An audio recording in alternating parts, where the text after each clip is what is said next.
You're watching Fox 17 News This Morning, your Code Red station. Well, breaking news on Fox 17 News this morning, a deputy shot and killed in East Tennessee. Authorities say the man who did it is still on the run. Police say 2 people were shot and killed behind a middle school. I'll have the details on that in a few minutes. And the long-awaited rain has returned, already on the radar and picking up throughout the weekend. Tracking in moments what you can expect this morning. Well, thank you for joining us here on Fox 17 News this morning. Congratulations, you made it to Friday. I'm Justin McFarland. We had officers killed tonight on a traffic stop. We are following breaking news this morning from East Tennessee. This is where police say that a man has ended up killing a Blount County Sheriff's deputy, while another one is now on the run. And that man who shot that deputy is on the run. We're talking about Kenneth DeHart. He is now one of Tennessee's most wanted. The Tennessee Bureau of Investigation says he should be considered armed and dangerous. He was last seen in Maryville, Tennessee on Sevierville Road. Now, the Blount County Sheriff's Office says that the shooting happened during a traffic stop last night. We now know that Deputy Greg McGowan was the one who was killed. Another officer was shot in the leg, but she was able to fire back. We're going to resolve this with this gentleman. Yeah, that's the wrong word to say. We're going to bid, I can't say that word either.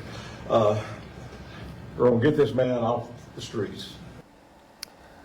The charges against DeHart include first-degree murder, as well as attempted murder and more.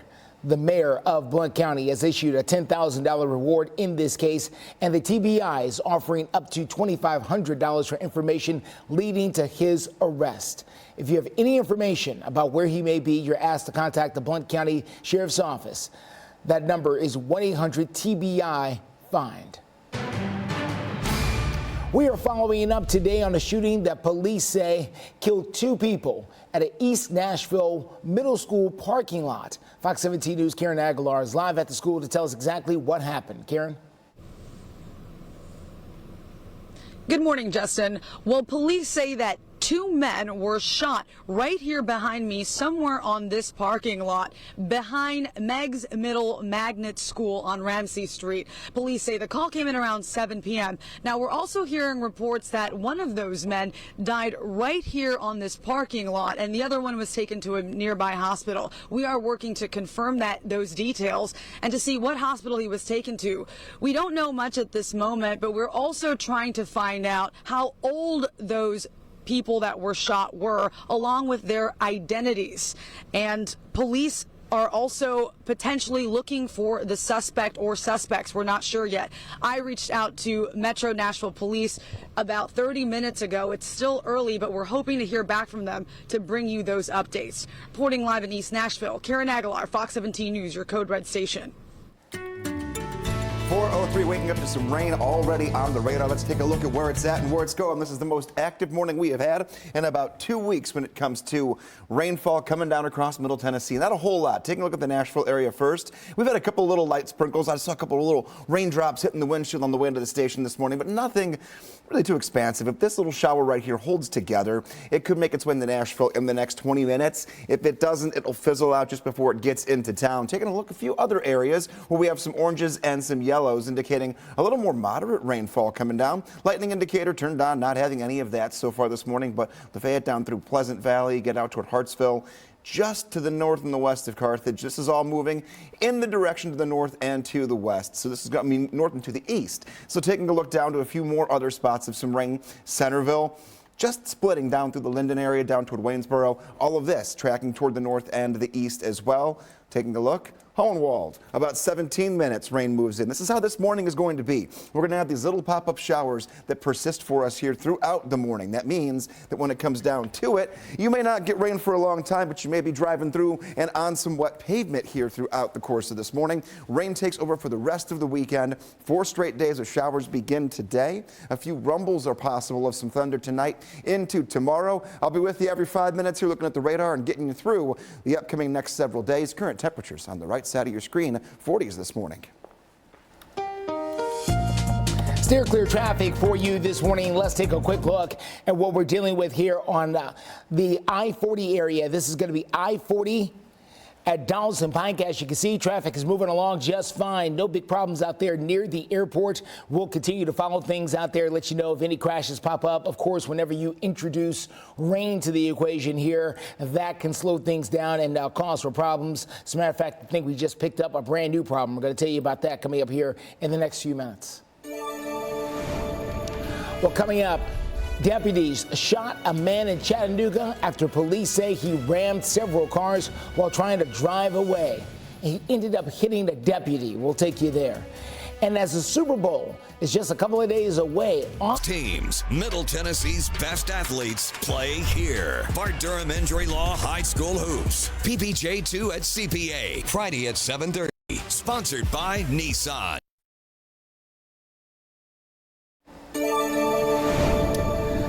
4:08 is the time here on this Friday morning. Overnight, the Tennessee Bureau of Investigation is looking into a shooting in Chattanooga. That's where they say officers shot a man trying to drive away. The TBI says that the Hamilton County Sheriff's deputies ordered that man to get out of his car so they could arrest him. Police say that that man drove away, hitting a deputy with his car and hitting 3 parked cars. Now, 2 deputies shot that man, and he is currently in the hospital. The investigation is ongoing. Metro Police are asking for your help to identify a man accused of attempted rape. A 30-year-old woman says that this man right here in the pictures grabbed her early Saturday morning near her home on 11th Avenue North. She says that he knocked her down and tried to take off her clothes. Her screams caught the attention of someone across the street who also began yelling. The suspect then walked off. If you recognize who this person is, you're asked to contact Crime Stoppers at number 615-74-CRIME. A cheap seat to the Super Bowl is likely too good to be true. But it's the latest trick of some brand new scammers who are out there right now. Intelligence company Nissos says that hackers are trying to take advantage of football fans looking to score last-minute tickets to the big game. Now, scammers' tactics include creating fake tickets by editing images and picking targets based on common words such as Super Bowl or looking for tickets. Scammers are also messaging victims with massive discounts. Tech experts advise fans to be aware of people who try to complete deals very quickly, and sellers asking to name your price. Greg Bulbis is standing by here. Yes, sir, I am. Let's do this. Hey, we're waking up to some rain for the first time here in quite some time. It's not impressive on the radar, but we're definitely tracking a few light to moderate rain showers. Greens indicating light rain, and then the yellows and the oranges. A little bit more of a push of rain when it moves through. These are very tiny little cells. But if you're in the Franklin area and Brentwood, listen up. You're going to have rain crossing over your path here in about, I would say Franklin 10-ish minutes. Brentwood about 21 minutes or so. Clipping just to the west side of Thompson Station right now. Murfreesboro, you're not seeing rain, but there could be a couple sprinkles that track into the area in the coming 20 minutes for you as well. We'll put a track on this band of very light rainfall to the north and east. Everything moving from the bottom left-hand side of your screen to the top right-hand side of your screen. So we're in about that 10-minute range for folks down in Murfreesboro. You take a look at Nashville. I mentioned this shower about 5 minutes ago. It's trying to hold together. Let's see if it can get into town here and give us a quick little batch of some rain, especially on the north side of Nashville. So we're talking downtown itself. Still about 15-20 minutes away, but this, if it does hold together, will not last longer than a half hour or so. Looking at the full forecast going forward, here we are in future track, and this is where things get a little more interesting because this morning going to continue to be hit and miss. You're not even guaranteed you see rain this morning, but you may drive into one or two of these little batches this morning into the afternoon, and you can see everything hit and miss. This is 11 a.m. taking us into 5 p.m. and then continuing to really pick up scope overnight tonight. This is midnight into 3 a.m. to 6 a.m. We get a good batch of some rain that moves in. Could be even heavy at times, and you might even catch a rumble of thunder along the Alabama state line by the end of tomorrow. Steer clear traffic out there for you this morning. Let's take a quick look here at I-40. This is very close to Donaldson Pike over on the east side. As you make that drive in, we're doing fine out there this morning. No big problems over there. Let's check in over on the west side. This is going to be I-40 at White Bridge Road. We're doing great over there as well. No big problems so far. A few trucks sleeping on the shoulder, but outside of that, we're doing well with steer clear traffic. We'll continue to watch the roads for you.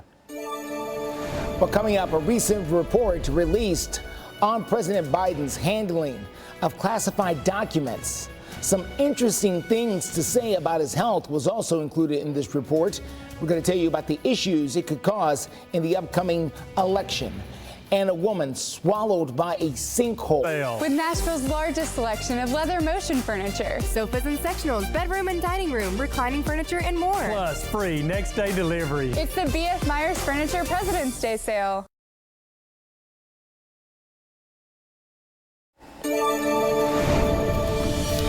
.414 is the time. Welcome back to Nissan Stadium. Fox 17 News this morning.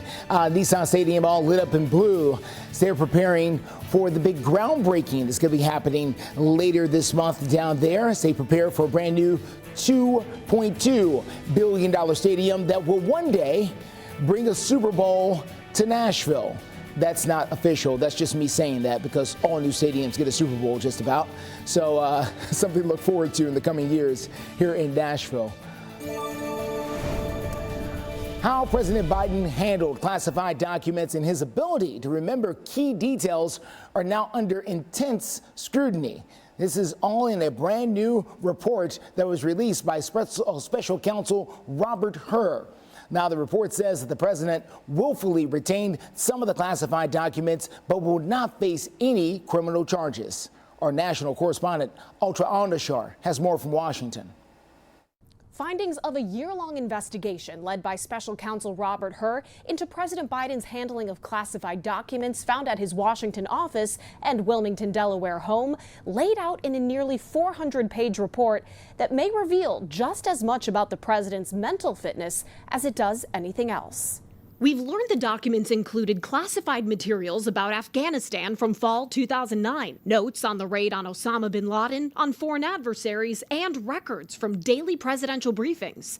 Some of the documents found in his home were kept in a badly damaged box in the garage near a collapsed dog crate, a dog bed, potting soil. Last year, the president said this. My Corvette's in a locked garage, okay? So it's not like you're sitting out in the street. Hur, a Trump-nominated former U.S. attorney, concludes no criminal charges are warranted in this matter. We would reach the same conclusion even if Department of Justice policy did not foreclose criminal charges against a sitting president, and says evidence does not establish Biden's guilt beyond a reasonable doubt. Former President Trump, who faces dozens of criminal charges for classified documents found at Mar-a-Lago after he left office and alleged obstruction, says this has now proven to be a two-tiered system of justice and unconstitutional selective prosecution. Special counsel acknowledged I cooperated completely.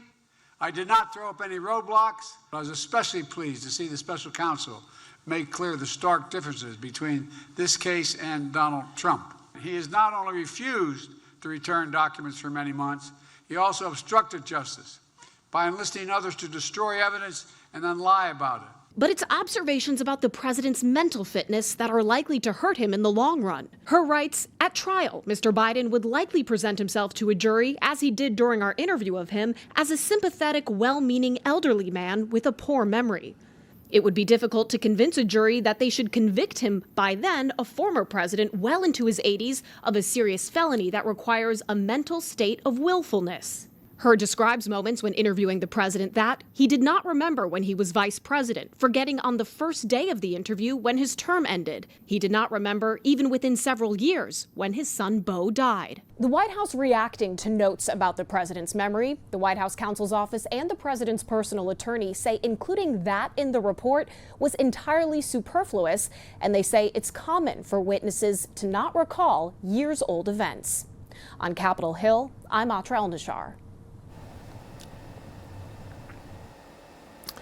Well, a woman has been rescued from a sinkhole. This is in Southern California. Let's take you there. A search and rescue team with the San Bernardino, California Fire Department responded to that scene yesterday. That woman reportedly fell around 25 feet deep into that sinkhole just outside of her home.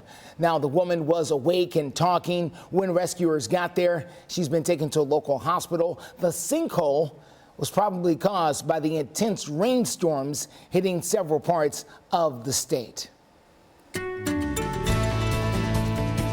Well, let's talk to Greg Bobus right now. He's got a look here at your forecast here. We're going to see our own fair share of rain. Hopefully it won't cause situations like that. No, and we're going to get over 4 days. So we'll get a decent amount of rain, but it's going to come in little pockets here and there. Yeah. Kind of on and off throughout the next 4 days. So that's the perfect kind of rain because we have an update to our drought situation that came out yesterday, and we do need rain. We are still lacking month to month, just trying to catch up. Here's what's on the radar right now. It is not well organized, and it is by no means a big weather maker just yet. This is the very beginning. If I rewind you 3 hours and take a look, 3 hours ago, not much was happening, more than a sprinkle, but now things are picking up a little bit of steam as this moves in. Back to our current radar, you can see some of the areas we've been watching over the course of the last 20 minutes. Hohenwald, I told you 20 minutes ago you were going to get rain. You're getting it right now. Centerville, rain going to exit, but you've got more headed your way. So you'll get about a 15-minute break, and then you'll get about 15 minutes later, you'll end up with some more rain that does move in. Thompson Station, you're still seeing it on the west side there, and this is moving into Franklin. Now your first raindrops of the morning and continuing toward the north and to the east. So Oak Hill, Brentwood, 20 to 25 minutes respectively. And then taking a look up near Nashville, this little guy's trying to hold together, so you may be seeing a few light showers, especially on the west and north sides of town. This is kind of splitting right, it's kind of going right along the I-40 corridor you can see right here. And this will continue to move off toward the north and the east in this direction. We'll keep our eyes on the radar for you every 5 minutes, and coming up in less than 5 minutes, you're going to get your 7-day forecast. Steer clear traffic for you this morning. Let's get you out to I-65 at Trinity Lane. That's where we have already picked up our first accident of the morning. Here you can see where the car is pulled over to the side of the road. We understand this is a crash with some property damage out there at I-65 at Trinity Lane. 18-wheeler involved. Unsure exactly how much damage is done, but we'll be continuing to watch this. This could turn into a problem much later in the morning if it lingers, causing some pretty significant backups, as this is one of the busier sections of town. If you're merging onto the interstate, watch out there up the ramp. It could cause some problems. Well, the Supreme Court seems to be leaning towards keeping former President Donald Trump on the state of Colorado's presidential ballot. Now, even the liberal-leaning justices are skeptical of the state of Colorado's position that they should remove former President Trump because of the so-called insurrectionist ban. Now, while they discuss what qualifies as an insurrection and whether or not Trump is considered an officer of the United States, the key sticking point appears to be about the powers of individual states and what would happen if states could start kicking candidates off of ballots in every election. We'll see when the court makes a decision. Well, coming up, one source saying the Titans have found their quarterback coach. We're going to tell you about the candidate and his ties to Tennessee coming up in a few minutes. And the someone hit you. Insurance companies could put us out of business if they wanted to. All they have to do is be fair. But they're not. I can help.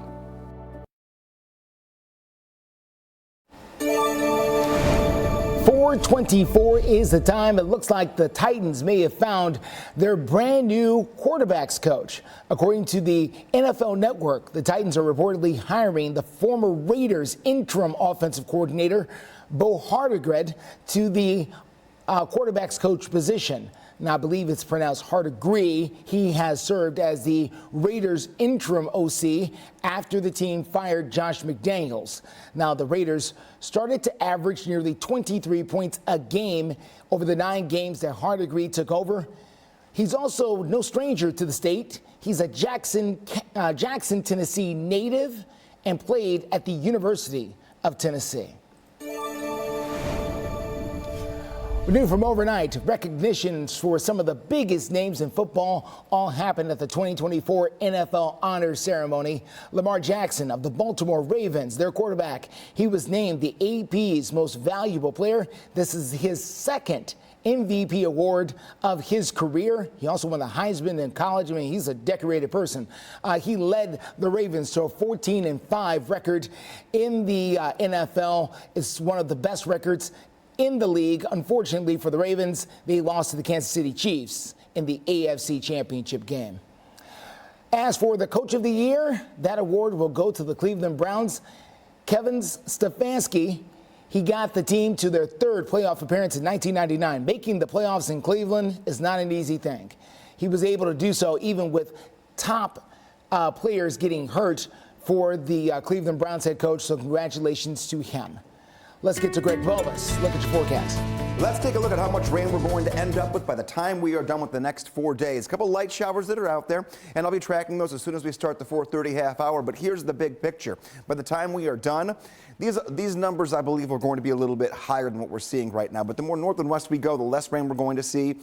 Likely closer to an inch than a half of an inch. And the more south and east we go, yeah, the yellow and orange colors telling us more rainfall to come down here between now and the end of Monday. Some 1 to 3 inches of rain are possible in these areas. The best chance for a little bit of thunder and possibly even a little bit of wind with that thunder. No severe weather is expected right now. Would be overnight tonight into tomorrow. Today's high 65 degrees. Tomorrow 64. 60 on Sunday. Much cooler next week starting on Tuesday. We go into the 40s for at least 2 days, and then we finally see some sun and dry out, but not for almost a week from right now. Steer clear traffic takes us to the north side. This is going to be I-65 at Trinity Lane. You can see for yourself, traffic is moving along despite the fact we do have a crash there on I-65 that does involve an 18-wheeler. We're told some property damage may have been done as well. So crews are on the scene checking that out. But once that's gone, you'll be smooth sailing. Of course, we'll also watch for the arrival of any rain that could cause some slowdowns. We'll continue to watch things for you this morning. 2 lives were lost outside of a middle school in East Nashville. Coming up in a few minutes, I'll show you where and have the details on that. And one group in that to straighten out your steering for the best price in town. Visit budgetbrakes.com. Brakes starting at just $100. Alignment starting at $59.99. You're watching Fox 17 News This Morning, your Code Red station. Now on Fox 17 News this morning, some parents and educators are strongly opposed to Governor Bill Lee's school voucher expansion program. We're going to tell you what they had to say at a rally last night. Greg? Waking up to some rain on the radar for the first time in a while, and this is just the beginning of a very active pattern. We'll dive into what's on the radar right now, coming up in about 4 minutes. As steer clear traffic takes us to I-65 at Trinity Lane on the north side. The first crash of the morning causing minor delays. We'll tell you the best ways to steer clear. Thank you for joining us here on Fox 17 News this morning. Congratulations, you made it to Friday. I'm Justin McFarland. We are going to begin with some breaking news as 2 people were shot and killed outside of a East Nashville middle school. This all happened overnight. Fox 17 News' Karen Aguilar live outside the school to give us some of the details. Karen, please start by telling us exactly where you are.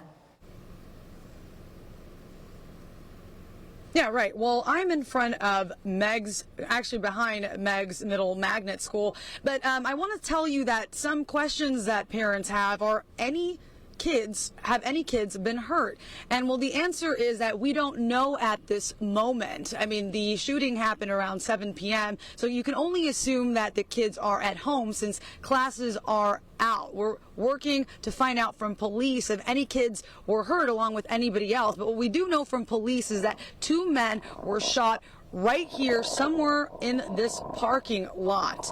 Now, we've heard reports that 1 man died right here on the scene and the other man was taken to the hospital. We're working to confirm that along with the ages and identities of the men that were shot. Now, I reached out to Metro Nashville Police in an email about an hour ago wanting answers to those questions along with trying to find out if the suspect or suspects have been caught. When we have those answers, we will bring them to you. Reporting live in East Nashville, Karen Aguilar, Fox 17 News, your Code Red station. Well, if you want information and updates to stories just like this, you can get them delivered to your inbox every morning by signing up for our daily newsletter. You can find the information to do that on our homepage at fox17.com.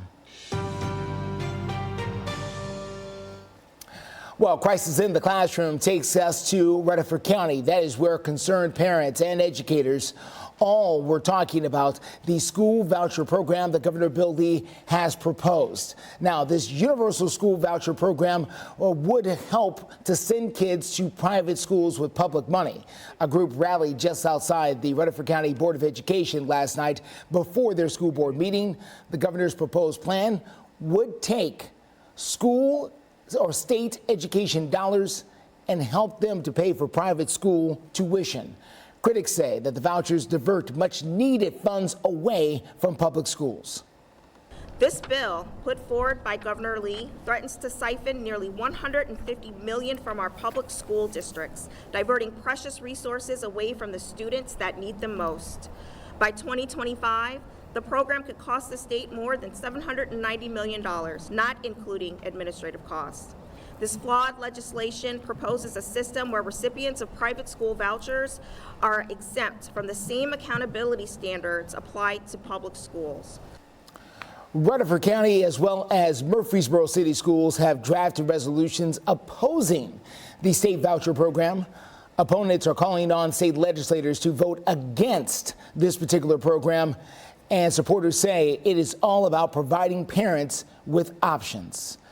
Let's talk to Greg Bovis. He's going to give you your options here for the weekend.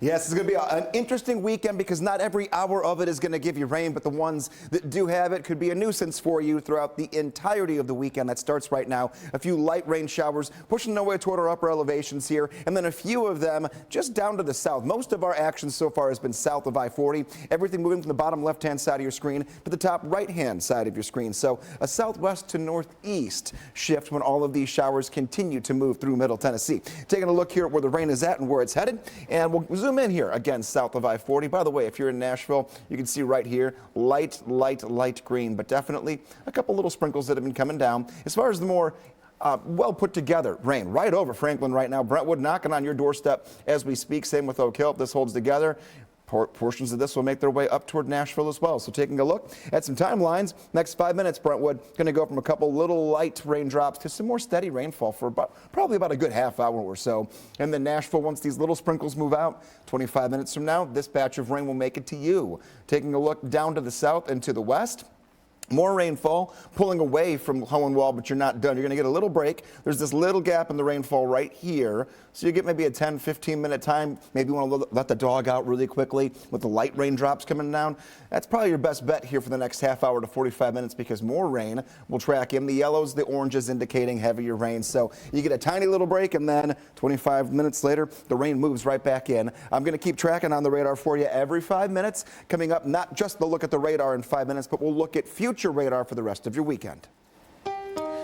Steer clear traffic out there for you this morning. Let's get you out to I-65 at Trinity Lane there on the north side. We were just dealing with a wreck involving an 18-wheeler there on the shoulder of the road. Looks like they've gotten that out of the way, so no longer a big problem there on the north side. That's certainly good news. Let's take you over to other sides of town. How about here? This is going to be I-40 at Spence Lane. Looking good over there coming in from the east side of town. As the rain begins to fall, things will start to get a little bit more complicated. We've got you covered. Steer clear traffic live through 9. An update now to the parking costs in downtown Nashville, as musicians have been complaining for months about this issue. Well, it turns out that Metropolis has worked out a deal to give city musicians performing downtown a discount when it comes to parking. Musicians will have access to a special QR code, giving them 60% off around certain locations. Now, musicians say the high cost of parking makes it difficult to earn a living for them and have a good performance downtown. See if this changes things for them. Coming up, a mother is suing the Coffee County Sheriff's Office after a traffic stop led to the Department of Children's Services to take control of her children. We've got more on that story coming up in a few minutes. And making. Smart, be smart, think smart, talk smart, get smart. You are smart, smarty pants. You gotta unleash the power. Woo! Weeknights at 5 on Fox 17.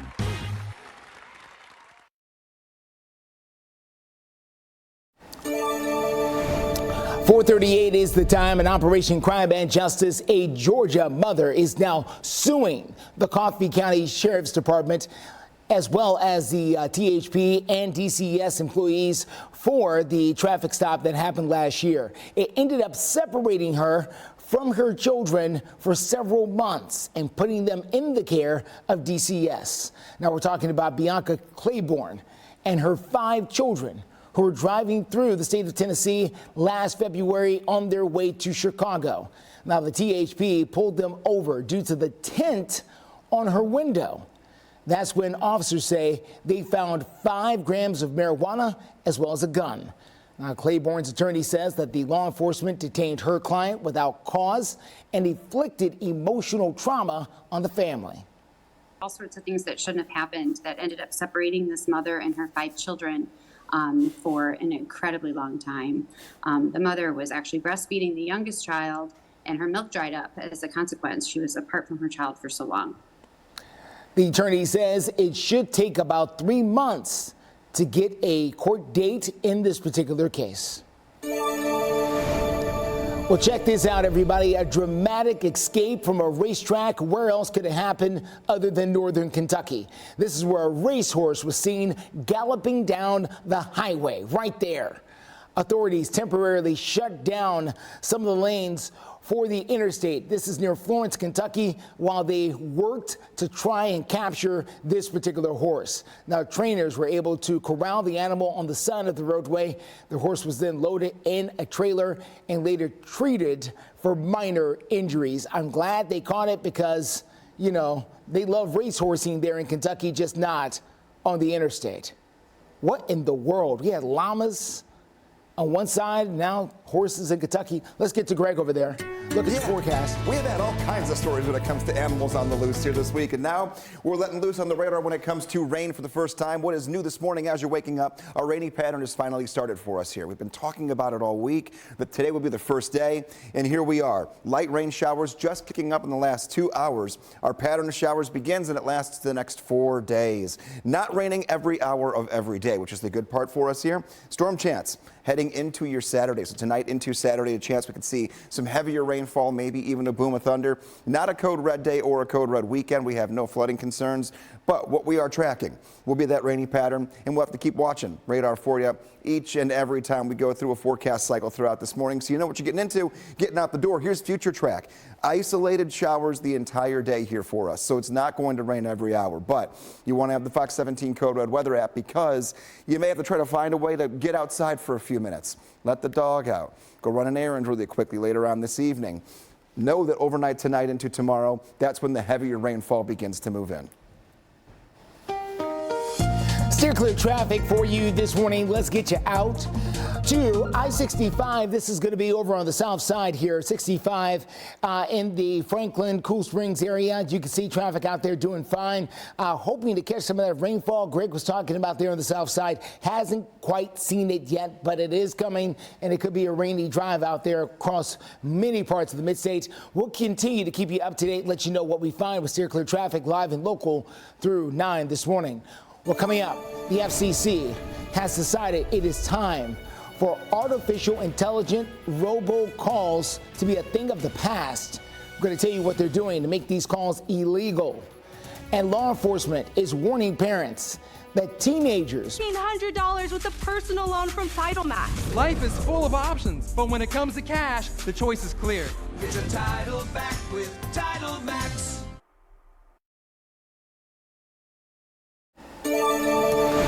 444, the Federal Communications Commission has outlawed scanned robot calls, those robocalls. You know what I'm talking about, the one with the artificially created voices. Well, it's a crackdown on the deep fake technology that experts say could undermine election security or increase fraud. Now, the unanimous vote extends the anti-robocall rules to cover AI deepfake calls by recognizing those voices as artificial under a federal law. governing telemarketing and robocalling. Now, the FCC says it gives state attorneys generals more legal tools to pursue illegal robocallers that use AI-generated voices to impersonate celebrities, politicians, and even close family members. The decision comes weeks after a fake robocall impersonated President Biden, targeting thousands of voters in New Hampshire. Authorities in Denver are warning parents about the dangers that they will be facing when it comes to teens using the web. This brand new report says it leaves them exposed to becoming victims of online crimes. Now, Fox News' Vicente Arenas has the very latest. We have heard the stories of children becoming victims of online crimes. Years ago, Shauna Fritzler's daughter was one of them after someone posted a partially nude picture of her online, and she was terrified. Shocked, absolutely shocked that this had happened. I just didn't believe that the kids. Why would you do that? Why would you send images like that of yourself? Many times children are tricked into meeting dangerous strangers. They'll also send sexually explicit photos of themselves to people wanting to exploit minors. Sergeant Johnny Turnage says the problem is getting worse and is calling attention to it on this Safer Internet Day. These suspects are preying on victims to hopefully see if they are willing to take the bait. And if they could take images from anywhere else, create a fake profile, the juvenile will think that they're talking to the person that's depicted in the image, and unfortunately that's not them. Turnage says kids sometimes turn to the internet to make friends. It makes people, especially children, more vulnerable. A lot of the suspects prey on them. Fritzler now works with the Jeffco DeAngelis Foundation. Among other things, it helps victims of online crimes. Let's not blame them. Let's solidify the relationships because we need them to tell us all of the details. Information that could help keep kids safe. That again coming from our reporter there in Denver. Well, both the Chiefs and 49ers gearing up for the big game on Sunday. Many people are planning to make a little money on the outcome of this one and casting some bets. So we want to know from you, how much do you plan to bet on the big game on Sunday? Now, this poll is active right now. 69% of you say nothing. You don't want to bet anything. Another 18% say something small like $0 to $100. 5.8% say $100 to $500, and 6.6% say $500 or more is what you're planning to bet on the big game on Sunday. If you want to chime in for yourself, you can do so by joining us on our Twitter page, X page. You can find us at Fox Nashville, or you can scan that QR code right there on your screen. Well, let's get to Greg Bovis, a big football fan himself, I know. I'm sure looking forward to the big Super Bowl, which, by the way, next year, not this Sunday, but next year, will be right here on Fox. That it will. So, I mean, this is one of those really fun times of the year. Not going to be betting on this game. I'm taking all that money, Justin, and I'm doubling down on the food. Doubling down on food? Because at least, maybe a smarter investment. We'll see. A yummier investment for sure.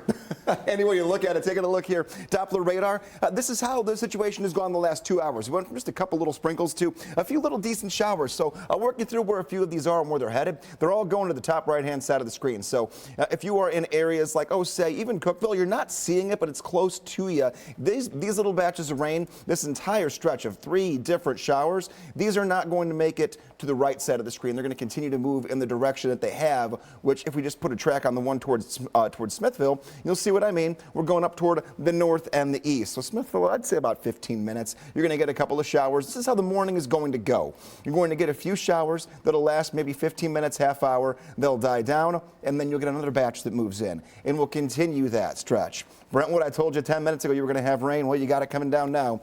It gets toward the airport here in about a half hour. Not much rain has made it out in that direction just yet. Antioch, 21 minutes. You have a few light sprinkles now. The area of the red that we have right here and the yellow showing us the heavier rain. Lightning indicator turned on. Not seeing any of that so far this morning, which is good news. A look at the big picture. These showers will continue to track into the area like this throughout the rest of today.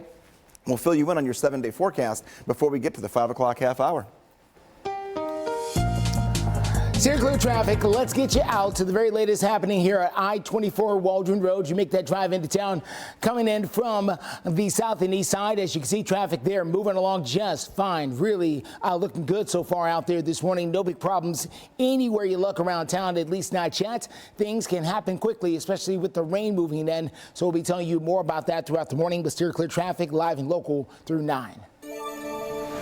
Well, about 2 million hand steamers have now been recalled. The Consumer Product Safety Commission says the problem is the can spray hot water where the steam is supposed to come out of. The units were sold under the brand names SteamFast, Vonado, and Sharper Image. Now, Vonado has received around 122 reports of water spraying, including 23 reports of burns. Now, the steamers were sold at all kinds of places, including Walmart, Bed Bath & Beyond, back when they were a thing, Amazon, and other retailers. Affected customers can get refunds or replacement units. News from the economy this morning. Yours, mine's, ours. That is the approach to finance experts say couples should use, or at least one opinion on this. Basically, each partner gets an agreed upon dollar amount, but the rest is combined into one account for paid shared expenses like mortgage and electric bills. That's according to Bankrate, their analysis of the situation. 2 in 5 couples completely combine their finances. 38% have a mix of joint and separate accounts, and 24% keep their finances completely separate. I mean, even if you have some financial skeletons in your closet or your partner does, let's face it, you are working together on these things, or at least you should be. Even people who choose to keep their money totally separate, you have so many joint bills that I think we need to have these conversations. Ooh, it's a big one. More than 1 in 4 adults in the United States say keeping financial secrets from their partner is just as bad as cheating on them physically. Well, coming up, one airline says they will begin weighing passengers and their bags before they fly. I'm going to tell you the reason behind this policy. And an unexpected sight in the United States. That's a kangaroo. Kangaroo. The largest selection of leather motion furniture. Sofas and sectionals, bedroom and dining room, reclining furniture, and more. Plus free next day delivery. It's the B.F. Myers Furniture President's Day sale.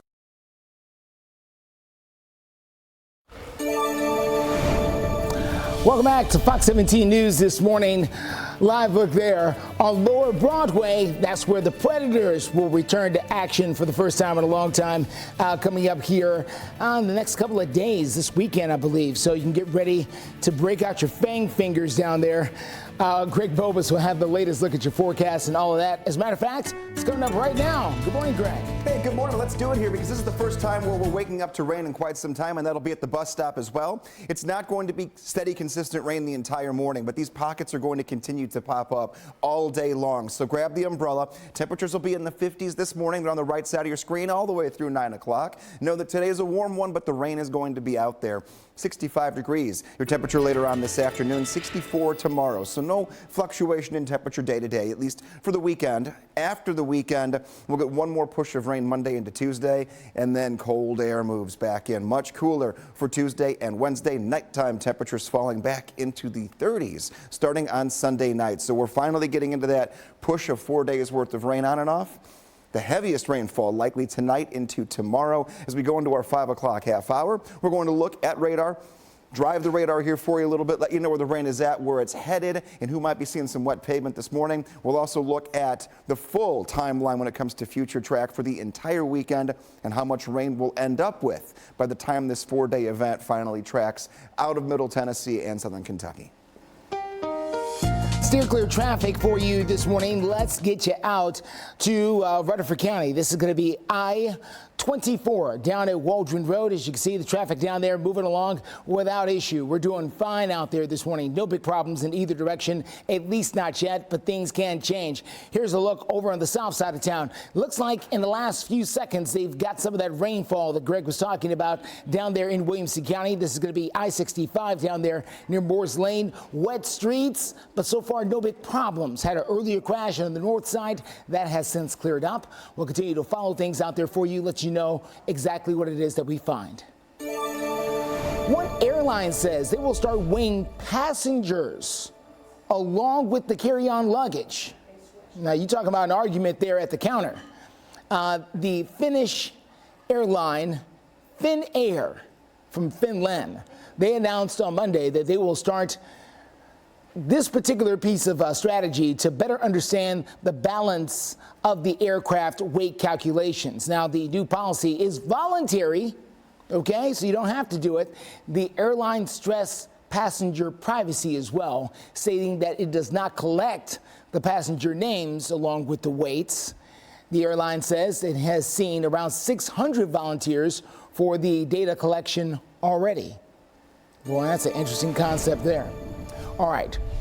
One uninvited visitor left residents at one Florida apartment complex trying to wipe their eyes, I'm sure, trying to see, are we seeing this? A little bewildered yesterday. The Hillsborough County Sheriff's Department down there in Tampa say that deputies were called to a complex for a kangaroo that was on the loose. This is not Sydney, Australia. This is Tampa, Florida. Now, you can see that somehow this kangaroo got loose and then trapped in a pool area. Not to worry, they were able to capture this creature. The kangaroo has been reunited with the rightful owner. It's unknown whether or not kangaroos can be owned in Florida or anywhere else. Can you have a pet kangaroo? Is that a thing? Sure? Okay. Well, some people say, well, why not? All right. Need a higher fence, though. The Super Bowl is quickly approaching, and Google has seen an increase in songs by Usher. Of course, he's the headliner for the halftime show for the Super Bowl. Now, Google Trends is revealing the most searched songs by Usher across state by state. Of course, the number one song the Usher fans want to is Yeah. I'm not going to try to do it. But the song debuted back in 2004. Way to make me feel old. Whew. It is clearly a beloved classic across spans of the generations here. A close song was Good Good, which is good. It was mostly searched by the southeastern part of the country. And then, you know, it goes on and on there. It names other songs that I don't think are appropriate for 5 o'clock in the morning. So let's move on as our 5 o'clock hour starts right now. You're watching Fox 17 News This Morning, your Code Red station. Good morning, 5 o'clock right now. Breaking news on Fox 17 News This Morning. A deputy shot and killed here in Tennessee. Police say the man who did it is on the run. We've got live updates in the continuing search. Waking up this morning to rain on the radar. We've talked about it all week. It's finally here. We're going to plan your weekend for you coming up in your forecast. We do want to start, though, by thanking you for waking up with us here bright and early on a Friday morning for Fox 17 News. I'm Erica Glover. And I'm Jennifer Waddell. Let's get straight to our top story of the morning. We had officers killed tonight. Our traffic stop. A lot of emotions this morning from Blount County. This is in East Tennessee. The man who police say killed that Blount County deputy and then shot another officer is still on the run right now. Yeah, Kenneth DeHart, the man right here on your screen, is now on the Tennessee Most Wanted list. And the Tennessee Bureau of Investigation, TBI, says he should be considered armed and dangerous. This is very serious. He was last seen over in Maryville, according to police, over on Sevierville Road. We understand the Blount County Sheriff has said that there was some kind of altercation that happened during a traffic stop overnight. This is Deputy Greg McGowan who was killed. That other officer who was shot got shot in the leg, but she was able to fire back. We're actively looking for the suspect. We'll release the name, his name, the information that you would help us disseminate. Blount County, the mayor has initiated a $10,000 reward. He's armed and dangerous. Besides that reward, the TBI is also offering up to $2,500 for information leading to DeHart's arrest. The charges against him do include first-degree murder, attempted murder, and much more. So we're working to get some updates on those charges. But here you go. If you have any information, you are asked to call the Blount County Sheriff's Office. The number is right here on your screen. You can also call 1-800-TBI-FIND. And unfortunately, closer to home, right here in the heart of Nashville, breaking news this morning as 2 people have been killed in a shooting that happened right outside of an East Nashville school. Yeah, they say it happened around 7 p.m. in the parking lot of Meg's Magnet School. Officers do believe this was a targeted shooting. We're showing you some video right here where it happened. At this hour right now, they do not have any of the victims identified or who's responsible. We're told that no activities were happening at the school last night, so no students were involved in this. We're going to continue bringing you breaking news updates as we get some more information. 5:03 your time, and there is rain on the radar. The last 2 hours, we went from almost nothing to a few little pockets of light to moderate rainfall. How do you know the rainfall is heavier? You find the yellows, you find the reds, and we're waking up here. Areas south of Nashville, down 65 have already been seeing some decent rainfall, and then west of Nashville along the I-40 corridor have as well. I am going to go over here and drive the radar a little bit for you so you can see where we're going with all these showers that are moving into the area. So we can see we have Nashville, which you had a couple of showers about a half hour ago. Those have died down, but we are not done yet. Laverne, Smyrna, Nolensville, Owl Creek, Antioch, you're seeing rain. Donaldson here, a few showers moving in these little, again, bands of these reds, yellows, and oranges indicating the heavier rain. Mount Juliet, let's track you here momentarily. You're going to have rain moving in, I'd say the next 5 minutes. It's going to pick up very quickly from almost nothing. And then the Nashville area itself, the rain that you're most likely to get is going to be it's in the Bellevue area right now. This will move to the north and to the east, and it'll take about a half hour to get towards you. 20 minutes, half hour or so. Again, everywhere down the I-65 corridor from Nashville through Brentwood out through Franklin has been seeing some rain the last half hour, and even more rain down to the south and the west. This is not heavy rainfall, but it is enough to where it could slow us down. The sun is not up yet, and that always causes extra headaches trying to get out the door because we're going to have the potholes and the wet conditions on some of the roads this morning. Thompson Station, 10 minutes. You're back into the thick of it again when it comes to the rain because we have to deal with these showers on and off. Mount Pleasant, some light rainfall. Franklin, you got a little break here, but in 23 minutes, more steady rainfall moves in for you as well. Greg, thank you. Steer clear traffic right now. You were just talking about where the rain is falling, and we are picking that up on our TDOT camera system. So this is a live look just showing you, I believe this is I-65. Moore's Lane, and so yeah, you can see the rain is coming down here, ponding just a little bit over on the shoulder, so take it easy as you head out the door, and we'll be sure to give you more live looks like this to let you know how your morning commute is shaping up in just a few minutes. Coming up, we have some more updates regarding a man shot over in Chattanooga. Deputy, after police say he rammed into several cars while trying to drive away.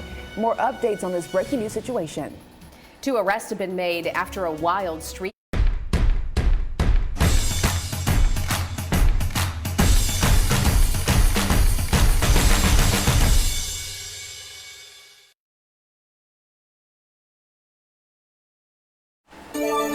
Good morning and welcome back into Fox 17 News this morning, 5:07 right now. New from overnight, we go to Hamilton County. This is Chattanooga, where the Tennessee Bureau of Investigation is looking into a shooting there where officers shot a man who rammed cars and hit a deputy. The TBI says Hamilton County Sheriff's deputies ordered the man to get out of the car so they could arrest him. But instead, police say that man just drove away, ultimately hitting a deputy with his car and then hitting 3 parked cars.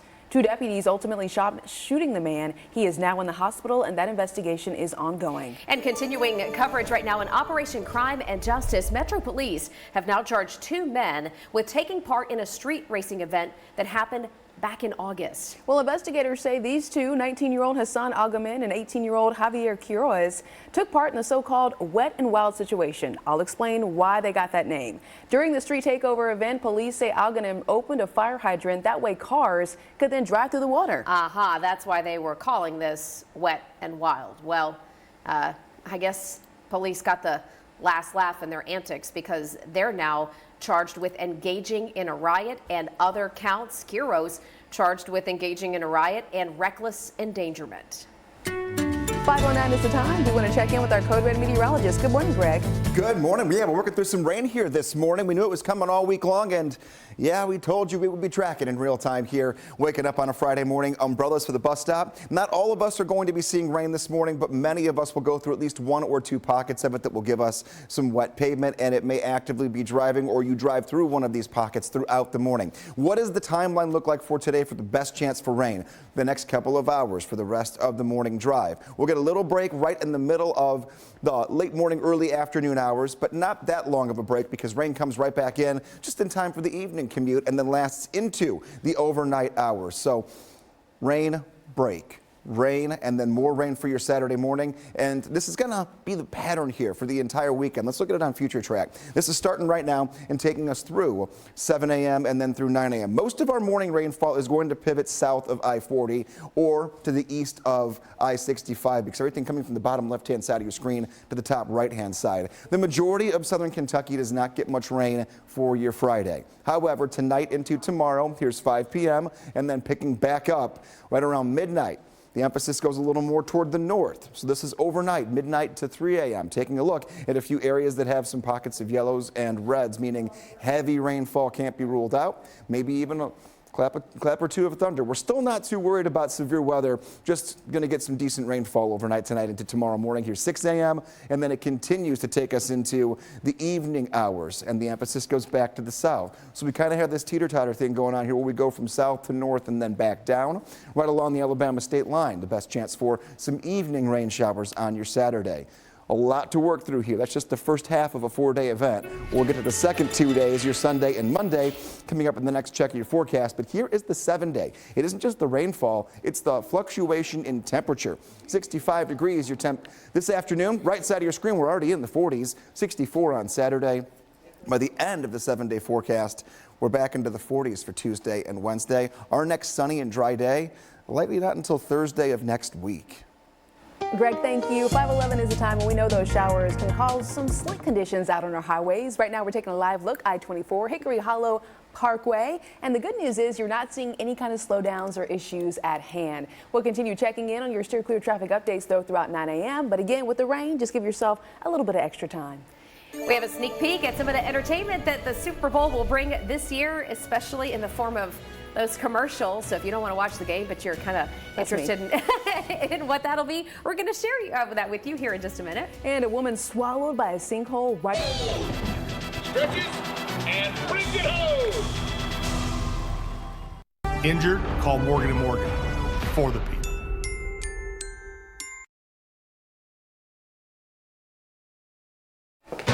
5:14 is the time. Do want to bring you up to speed on our new breaking news situation involving a fire. You can see the light shining right there. This is over in the Richmond Hill area. All right, so a live look from our photojournalist Kevin Mumphrey, who's out there with our reporter Karen Aguilar. We can see fire investigators already on the scene here. Now, here's what we understand. Again, on Richmond Hill Drive, this is just south of Briley Parkway in Nashville, north of town.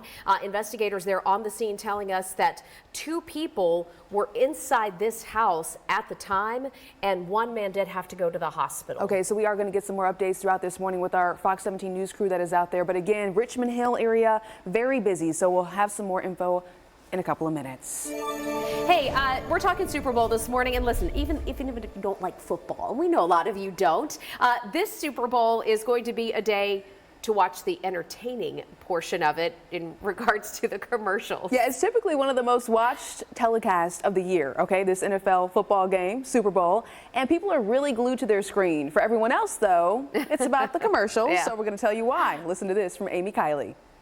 A possible Taylor Swift sighting is one of many reasons people who don't follow football might want to watch the Super Bowl. Her boyfriend plays for the Chiefs, and she's attended 12 of his games this season. It's been fun to kind of gather the Swifties in the Chiefs kingdom and open them up to the football world, the sports world. Some ads this year feature reunions from TV hits like Friends. Okay. Have we met? 30 Rock. So I hired body doubles to help me out. Oh, Tina. And Parks and Rec. I can have a blast anytime, anywhere. And with anyone?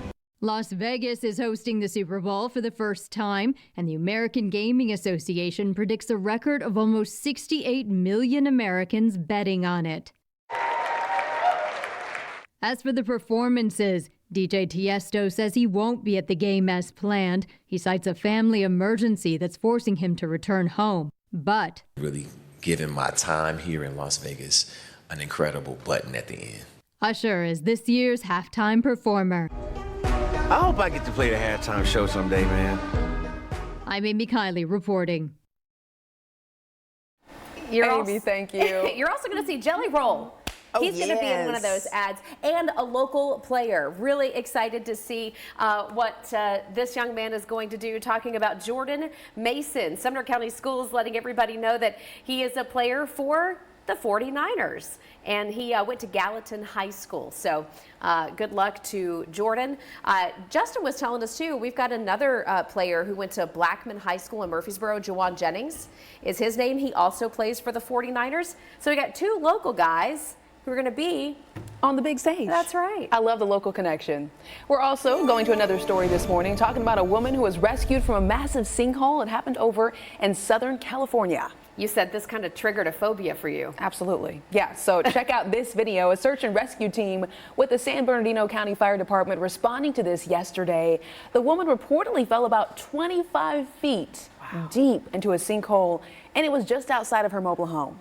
Wow. Wow.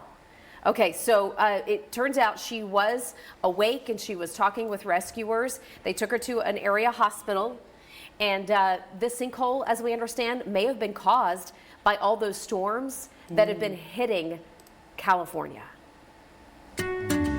We also know we had a road give way here in Nashville, Division Street, right? Not so much a sinkhole, but I'll tell you, Greg, when we get the heavy rains and the fluctuation in the temperatures, can really do a number. And it usually is that January, February time of the year when we see most of that happening here back home. We're getting the rain again. There will be temperature fluctuations next week.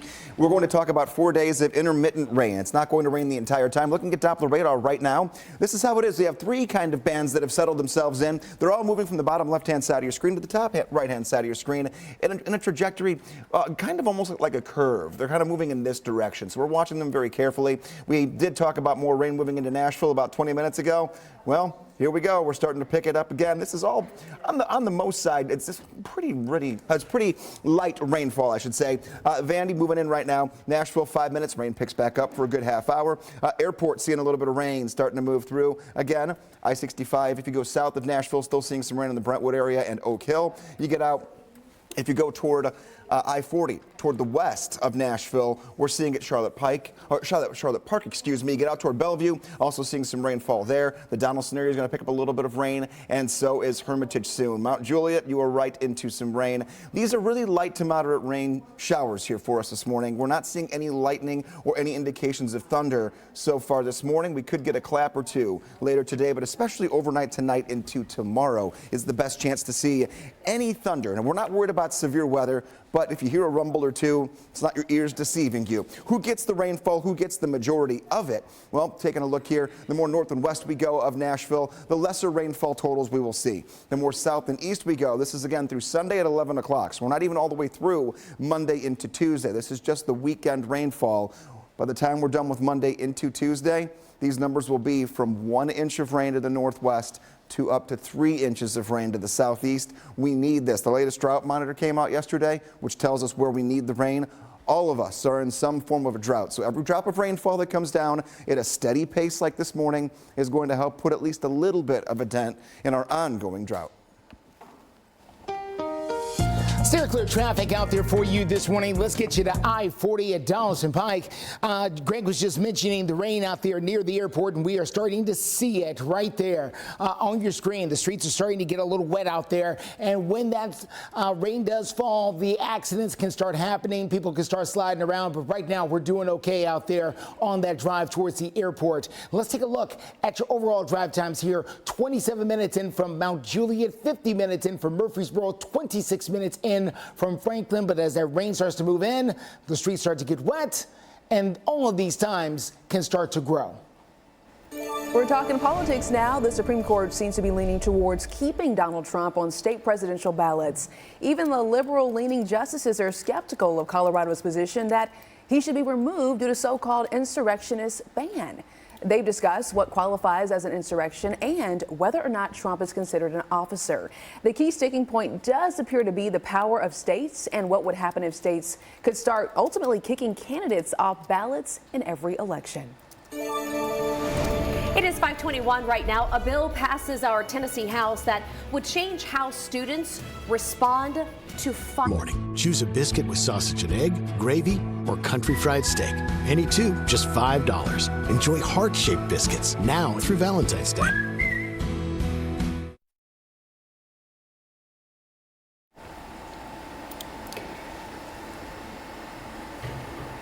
Good morning. Welcome back to Fox 17 News this morning. A lot of flashing lights on Richmond Hill Drive in Nashville this morning. And what we're looking at here is investigators going through a home where a fire was reported earlier this morning. And as a matter of fact, breaking news in just the last couple of moments, we have learned from Nashville fire teams, they have 3 active fires this morning. Thankfully, no injuries in any of them. This, I mentioned, is on Richmond Hill Drive. The other 2 house fires this morning are on Harrington Avenue and Clare Avenue. But again, good news here as we're watching this investigator do some of the cleanup work. No injuries reported. But Erica, it does look like in this Richmond Hill house fire, there were some people inside. Yeah, and they are currently displaced. Red Cross arriving on the scene trying to help them out. But we're working to get some more updates. We're going to have a live report from our Fox 17 News reporter, Karen Aguilar, who is out there asking those tough questions. And we'll have some more information in a couple of minutes. State lawmakers no longer want students to get up and hustle out of a room at the sound of a fire alarm. They claim that the fire alarm can make students easy targets for gunmen who may be waiting for them outside. But a bill passed the House of Representatives yesterday that would stop that practice from happening, but not without plenty of fireworks. Some Democrats are frustrated that more isn't being done to prevent school violence. I would think our job as legislators would not just be to prepare for these incidents to happen in our schools, where our children and our neighbors and our nieces and our nephews learn, but rather prevent these tragedies from ever happening in our schools. But this legislation prepares for tragedy, doesn't prevent them. Folks can focus on just one big thing and hope that it passes, while the rest of us focus on hundreds of things that will actually make a difference. Now, this bill did pass the House 97-0. Nobody opposed to it.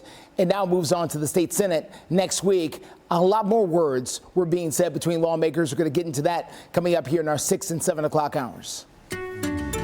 5:26, taking a look at your forecast this morning. We are waking up. We're grabbing the umbrella. We're using the windshield wipers this morning in spots because rain is coming down. We told you all week long, get ready for Friday, and that we will be tracking in real time as the first of many bands of rain this weekend begin to move into Middle Tennessee. Not really seeing any action in southern Kentucky just yet. You guys are dry for now, but taking a look, we have some rainfall here that's just to the south and west of Nashville, momentarily moving in, and this will continue to the north and to the east. Old Hickory about 20 minutes, Hendersonville about 25 minutes until that rain moves in. Lighter in scope, green meaning lighter rainfall. Yellows and oranges, though, a little bit heavier rain. You folks in Gladeville, you're already seeing rain. In Mount Juliet, you've already seen some as well. But Laverne's seeing these yellows and oranges right overhead. Quick downpours with some of those smaller little cells that are moving through. Lightning indicator turned on, not finding any of that. And throughout the day, we'll continue to get these waves of hit and miss showers. You can see we'll get a little gap right around lunchtime, bring back some rain near dinner time, and it really picks up overnight tonight. We'll talk about the potential for thunder tonight into your Saturday coming up in the next check of your forecast. Stay clear traffic for you this morning. Let's get you out to the airport. This is going to be I-40 at Donaldson Pike. Some slight rain has fallen out there for sure, making travel near the airport passable for sure. You can get out there and about. No big problems out there, but just know that road will have some slight glaze on it out there as you travel out and about, so things can be a little slick. Let's get you out towards Rutherford County if we can. This is near I-24 Waldron Road. As you make that drive in, things slightly out of focus, but the rain is starting to fall out there in parts of Rutherford County. We'll continue to watch the roads, let you know exactly what happens. A fire that started early this morning on Richland Hill Drive sends one man to the hospital. Coming up, I'll have the details on that. And one group in Nashville. Weeknights at 5 on Fox 17. This Fox 17 This Morning newscast is sponsored by U.S. Pest Protection.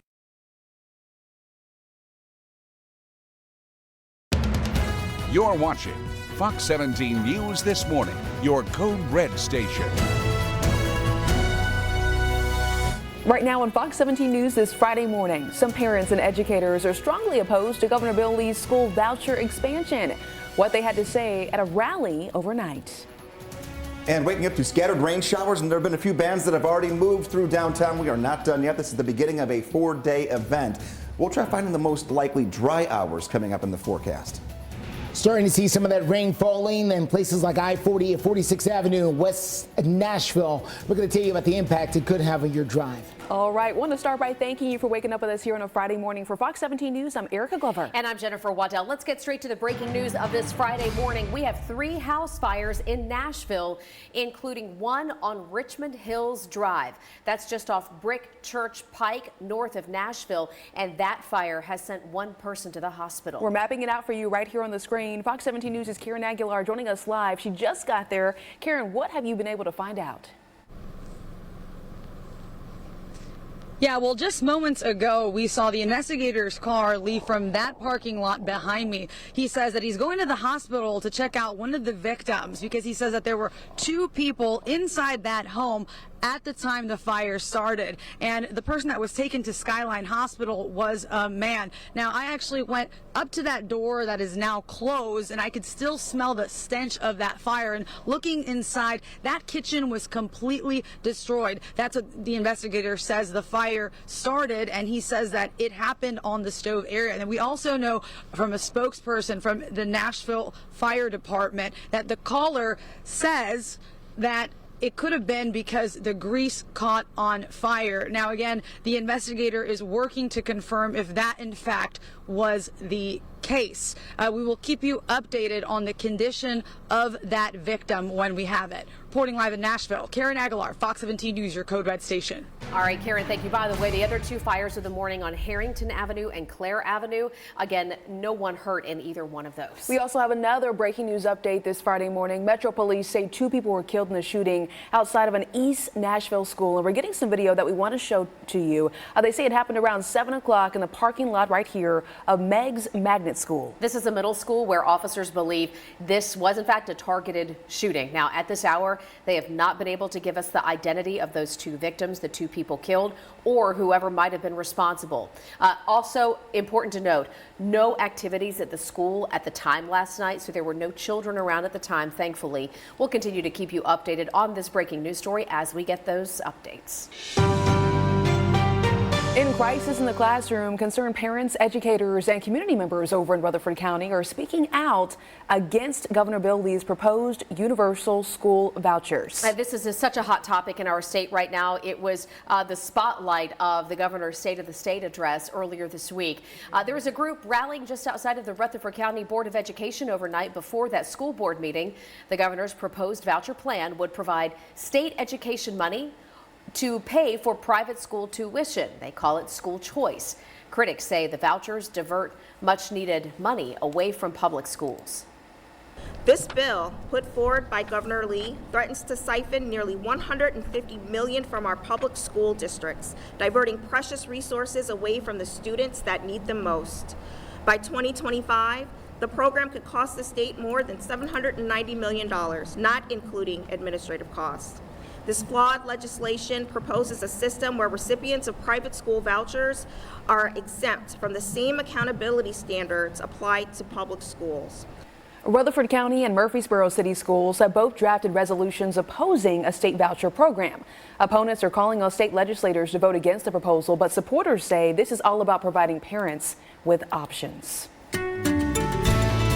5:34, taking a look at the radar. This is the active morning that we knew was coming our way here. We've got 3 bands of rain that have settled in. One Livingston down through Cookeville, McMinnville, and all the way down toward Tullahoma. Light rainfall. We take a look at a few areas closer to downtown where we're seeing some rain. And then we have a third band out toward the west. Tennessee City, 7 minutes. Dickson, 12 minutes. Charlotte, 19 minutes until this moves in. Waverly, you're seeing steady rainfall right now. Centerville, you're getting a little bit of a break. You had some showers a couple of minutes ago here. Those have died down, but some wet pavement for you. Moving down toward the Murfreesboro area, putting this into motion, you can see it's taking a little bit of a northeasterly trajectory. So we'll put a track on this, and you'll see Murfreesboro, probably about 25 minutes. Smyrna, you're getting a break for 20 minutes, then you're right back into some more rain as well. Eagleville, I would say about 2-3 minutes rain picks up, and Nolensville, you're going to get clipped with the very northern edge of this shower moving in. This is how we're going to be this morning, folks. We're going to have these on and off showers that track through all morning long for our morning drive. We get a little bit of a break late morning into early afternoon for an hour or two,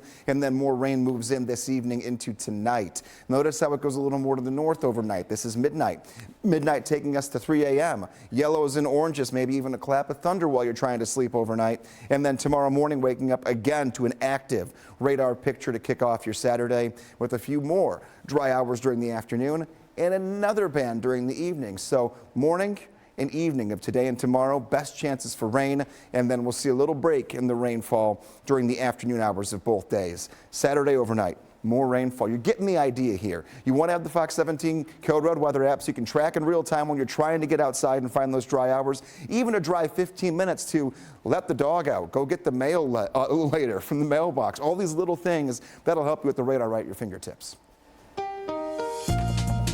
Circular traffic takes us out to I-40 at 46th Avenue. This is out and about here in the West Nashville area. You can see the rain has been falling over here, and things are a little bit wet out there this morning, so heads up when you get out there. Just don't go about your business as usual. You can see the water vapor escaping from some of the tires as the cars fly by here, and of course that can hit your windshield. Even if the rain stops falling, it can delay your vision out there, so please heads up on that. From the north side, the rain's fall starting to cover some of our cameras out there. You can still see the traffic is moving along well. We're going to tell you about any accidents that we find, including one up near Clarksville. We're going to get a better handle on and tell you about in a few minutes.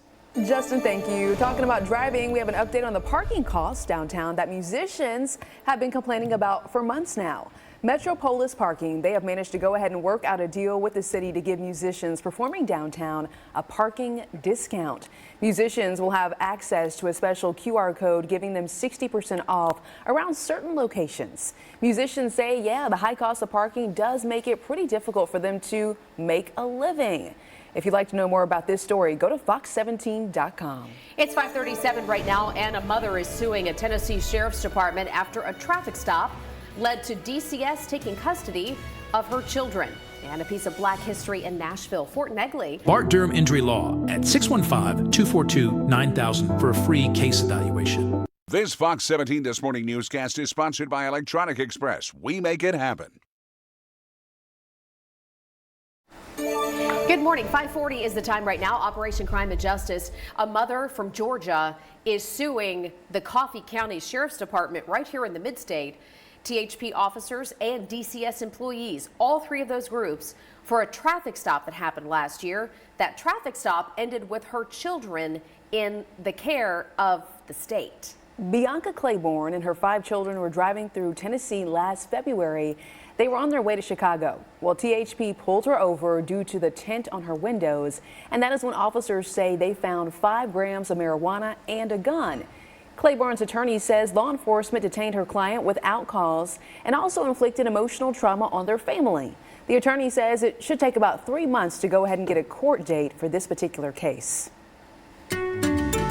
5:41 your time, taking a look at the radar. Once again, tracking showers moving through Middle Tennessee as we speak. We have 1, 2, 3 bands of them all moving in this direction. Bottom left-hand side of your screen to the top right-hand side. Let's zoom in a little bit and put a few tracks on this for you. Nashville seeing some light, steady rainfall out through Donaldson, Hermitage. We've all kind of worked into it here. Berry Hill going down toward the south, toward the Brentwood area. Franklin, you're dry for right now, but Thompson Station seeing some rain moving toward the north and toward the east. Let's put a track on the edge of this, moving, say, toward Old Hickory, Hendersonville, 10, 15 minutes moving in there. This is light rainfall. The more steady, consistent pockets of moderate rainfall, a little more toward that eastern band we just showed you. Lafayette, Pleasant Valley in the next 15, 20 minutes. And then we'll put one more track out toward the Cumberland Plateau for you. Monterey.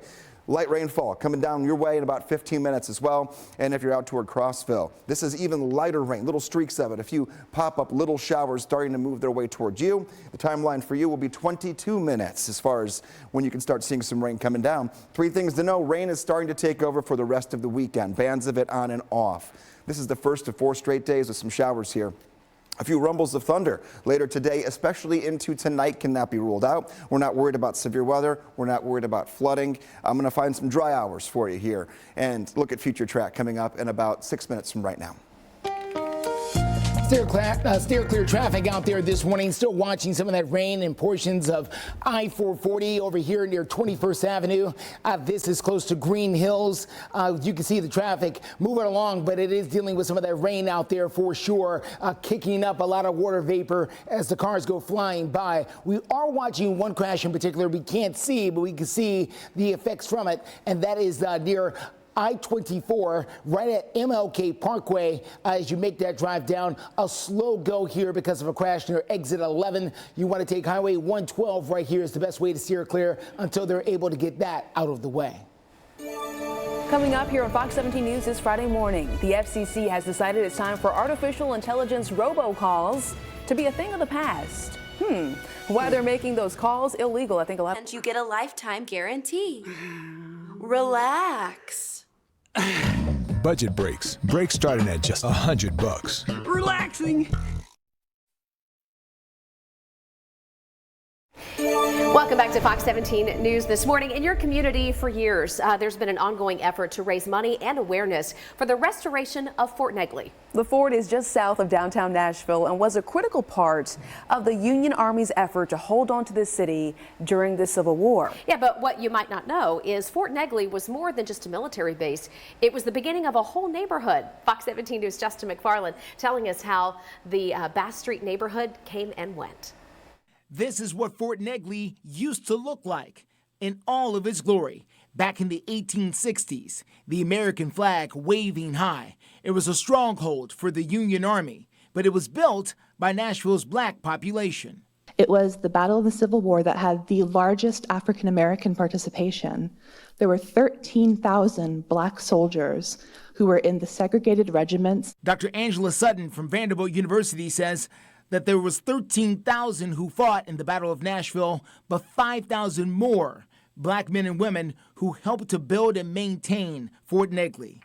But after the war, that left 18,000 now free men and women looking for a brand new life. All of those people had nowhere to return after the war, right? Where are you going to go? You're not going to go back to the plantation. And so they stayed here in Nashville and they tried to build a life. Where they stayed turned into Nashville's Bass Street community.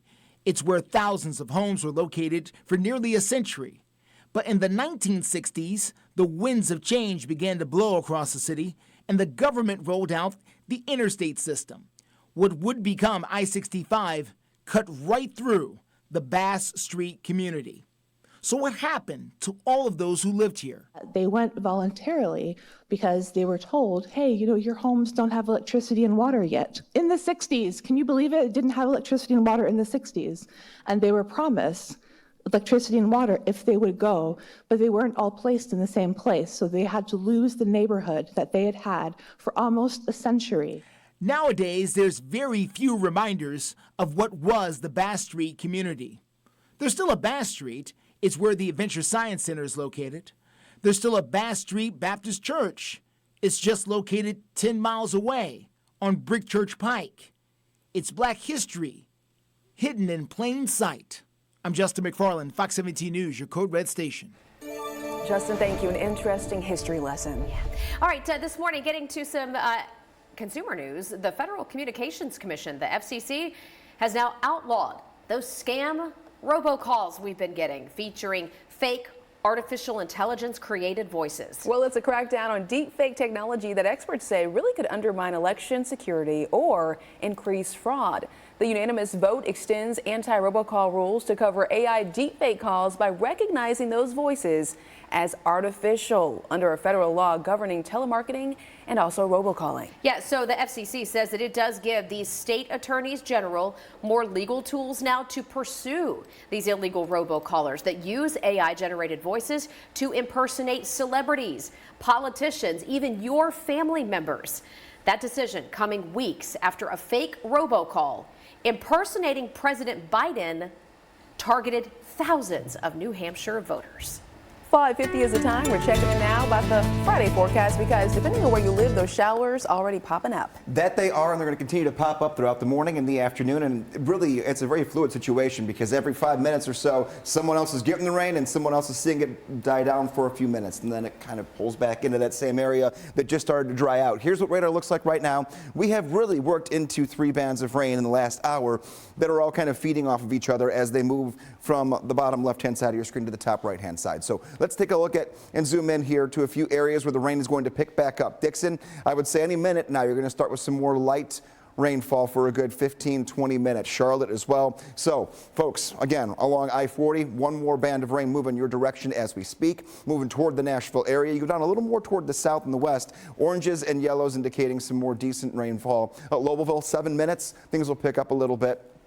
Lightning indicator turned on. None of that right now. This is just light to moderate, steady rainfall that moves in for a good 15 minutes, half hour, moves out, and then you could work back into another band. Murfreesboro seeing some light rainfall. So 24 going inbound toward Nashville. We're seeing rain coming down right now as we speak, moving into the Smyrna area very soon as well. In about pretty much any minute, we'll see that rain. And we also still have rain Brentwood up toward Nashville, right along the 65 corridor. Nashville going to get a little break here. There's a little gap in the rain. You can see it here. Circling where the rain is going to be moving toward Nashville once again. So you'll get about a 15-minute break, and then it moves back into downtown and out toward the airport. So airport gets a break, so does downtown, and we pull more rain in the next 20 minutes. 7-day forecast, we're not done. We have more rain tonight into tomorrow. Then we have more rain tomorrow night into Sunday. Middle 60s for high temperatures today and tomorrow. And on the right side of your screen, your current temperatures will be there all morning. We are starting off warm in the 40s. Steer clear traffic out there for you this morning. Let's get started here at I-40 at Spence Lane. This is just east of downtown Nashville. The rain has been falling out there for sure, kicking up lots of vapor as cars go flying by there, but so far not causing any major accidents on the interstate. We're in good shape. Here's your overall drive times coming in. Clarksville, we are dealing with a minor delay up there at I-24 near exit 11 for MLK Park. But cars can't get by. 53 minutes in from Murfreesboro, 29 minutes in from Franklin. There's an airline that says they're going to begin weighing passengers and their bags before they fly. The reasoning behind this new policy. We've had some pretty wild. Choose a biscuit with sausage and egg, gravy, or country fried steak. Any 2, just $5. Enjoy heart-shaped biscuits now through Valentine's Day.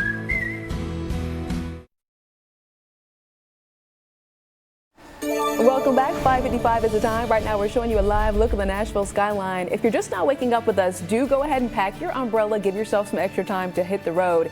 There are some light showers coming down, and that's going to be the case throughout the rest of this weekend. We'll also share your school bus forecast in just a couple of minutes. How are we feeling about this story? The headline says it all. Airlines are going to start weighing you and your bag before you get on a flight.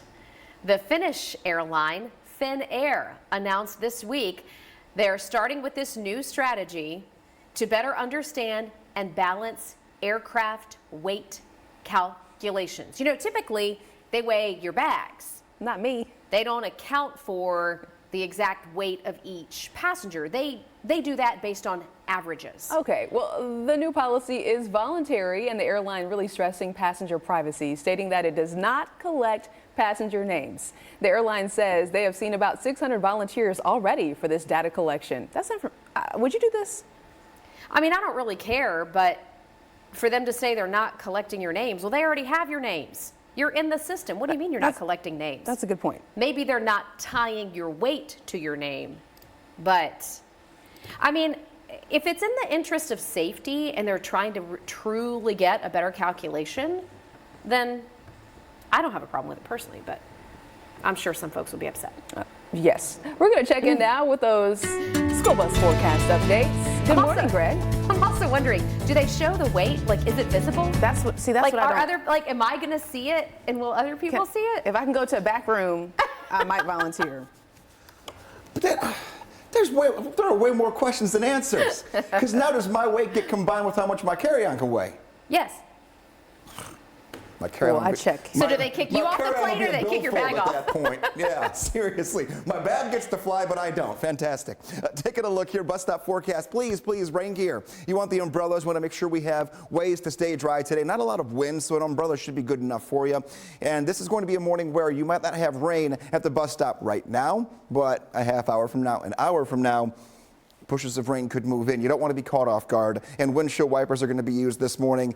Make sure you have the headlights on. Sun doesn't rise for almost an hour still. And we've had our dogs of the day we've been sharing with you all week long. We're going to have a brand new one for you coming up in a little bit. But just know, dog walking forecast. We have temperatures that are in the 50s in the next couple of hours. Taking a look at the radar setup, this is just the very beginning of what we're going to work with here when it comes to rain. And it's going to come in these little waves just like this, where they stack up behind each other and move from the bottom left-hand side of your screen to the top right-hand side. We'll take a look at a track at where a few of these showers are at right now in real time, and also where they're going to be headed here coming up as we go into our 6 o'clock half hour.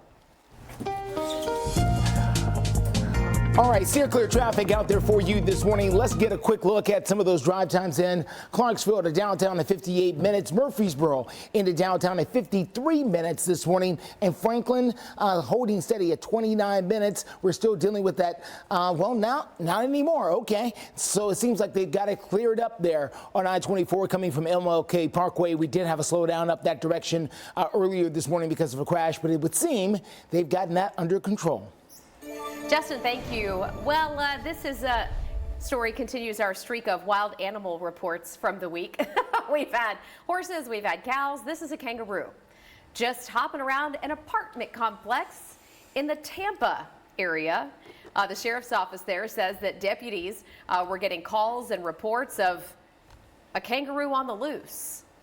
So they used their aerial night vision helicopter to watch this thing. It's just bizarre to see that kangaroo just hopping around there, just minding its business. You know, kangaroos, they can be dangerous. You got to watch out, man.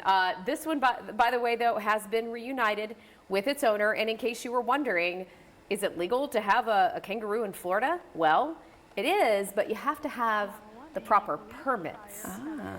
And then keep your eyes on it so it doesn't hop away. And yeah. Oh, wow. Hey, the Super Bowl is Sunday, and Google has seen a big increase in searches for Usher songs. He's the halftime performer. We are looking at what song matches the state. As far as who's searching for what? Yes. Well, because there are probably a lot of people who are thinking, okay, who's Usher? Either you're too young to know, or you're, so old you maybe forgot some of his greatest hits. The number one song that folks have been searching is Yeah. We know that song. That's good. Hey, stay with our 6 o'clock hour starts right now. Yeah. You're watching Fox 17 News This Morning, your Code Red station. Breaking news on Fox 17 News this Friday morning. A deputy shot and killed in East Tennessee. Police say the man who did it is on the run. We have updates on this continuous search. 3 fires broke out early this morning in Nashville. In a few minutes, I'll have details on that and show you where the latest fire is. And active on the radar this morning, getting you up and out the door to some rain. We'll track that rain for you where it's at right now and where it's headed coming up in your forecast. Slowdown coming in from the Rutherford County area. We're going to have the very latest on the ways you can steer clear. That's a little early for that big old backup. Justin, thank you. We'll help you get around it, though. No worries. Thanks for joining us for Fox 17 News. I'm Jennifer Waddell. And I'm Erica Glover. We're going to get started this Friday morning with an update on our breaking news situation. And it does continue to follow the Nashville Fire Department's updates. They're responding to 3 house fires within minutes of each other this morning. Now, our live crews were just at the fire on Richmond Hill Road off Brick Church Pike. Right now, our Fox 17 News reporter Karen Aguilar joins us live from Clare Avenue in Nashville.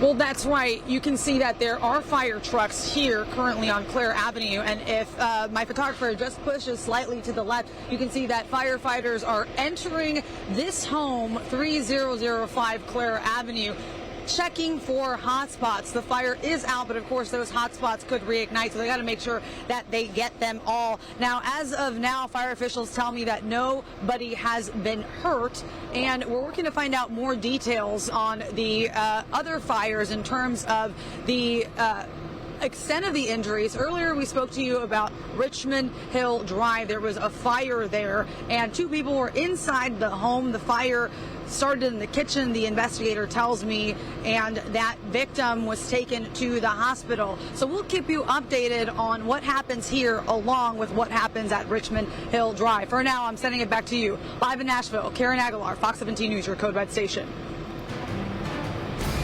We had officers killed tonight. A traffic stop. So much emotion this morning as we are following this breaking news of the officer who was killed in Blount County, Tennessee. That's in East Tennessee. The person who they say is responsible has now been identified and is currently on the run. Kenneth DeHart, right here on your screen, is on the Tennessee Most Wanted list, and the TBI says he should be considered armed and dangerous. So take a look here. He was last seen over in Maryville, that's over on Sevierville Road. And we also know that more updates regarding this story on Fox17.com. The Blount County Sheriff saying the shooting happened during a traffic stop last night. Deputy Greg McGowan was killed, another officer shot in the leg, but she was able to go ahead and fire back. Listen here. We're actively looking for the suspect. We'll release the name, his name, the information that you would help us disseminate. Blount County, the mayor has initiated a $10,000 reward. He's armed and dangerous. And again, that name for the man you see here on your screen, Kenneth DeHart. Besides that reward that the sheriff just mentioned, the TBI is also offering up to $2,500 for any information that leads to an arrest. He could be anywhere at this time, but Erica mentioned just a moment ago he was last seen in Maryville, Tennessee, which is just east of here. Charges against this man include first-degree murder, attempted murder, and more. If you have any information at all, please call the Blount County Sheriff's Office. We've got that number on your screen. You could also just simply call 1-800-TBI-FIND. Also breaking this Friday morning, Metro Police say 2 people were killed in a shooting right outside of an East Nashville school. And they're telling us it happened around 7 p.m. in the parking lot of Meg's Magnet School. Showing you some video here. Right, so this is a middle school, and officers do believe this had been a targeted shooting. At this hour, though, they have not been able to give us the identity of the victims or whoever is responsible. No activities at the school last night, so that's the great news here. There were no children around to either, be witness or be involved in this, so that's the good news. We will continue to update you as we learn more. 6:05, taking a quick look at your forecast here and tracking a few of the showers that have popped up this morning.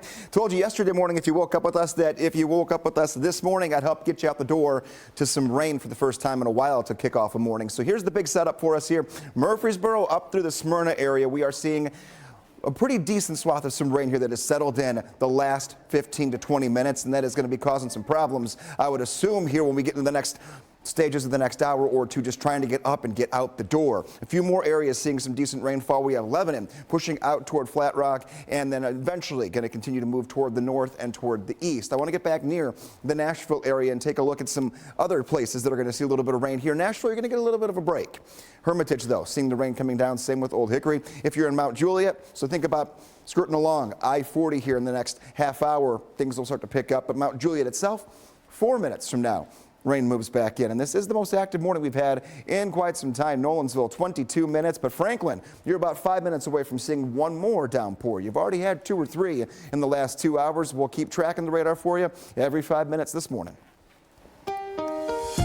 Steer clear traffic out there this morning. Let's get you to I-24 Waldron Road.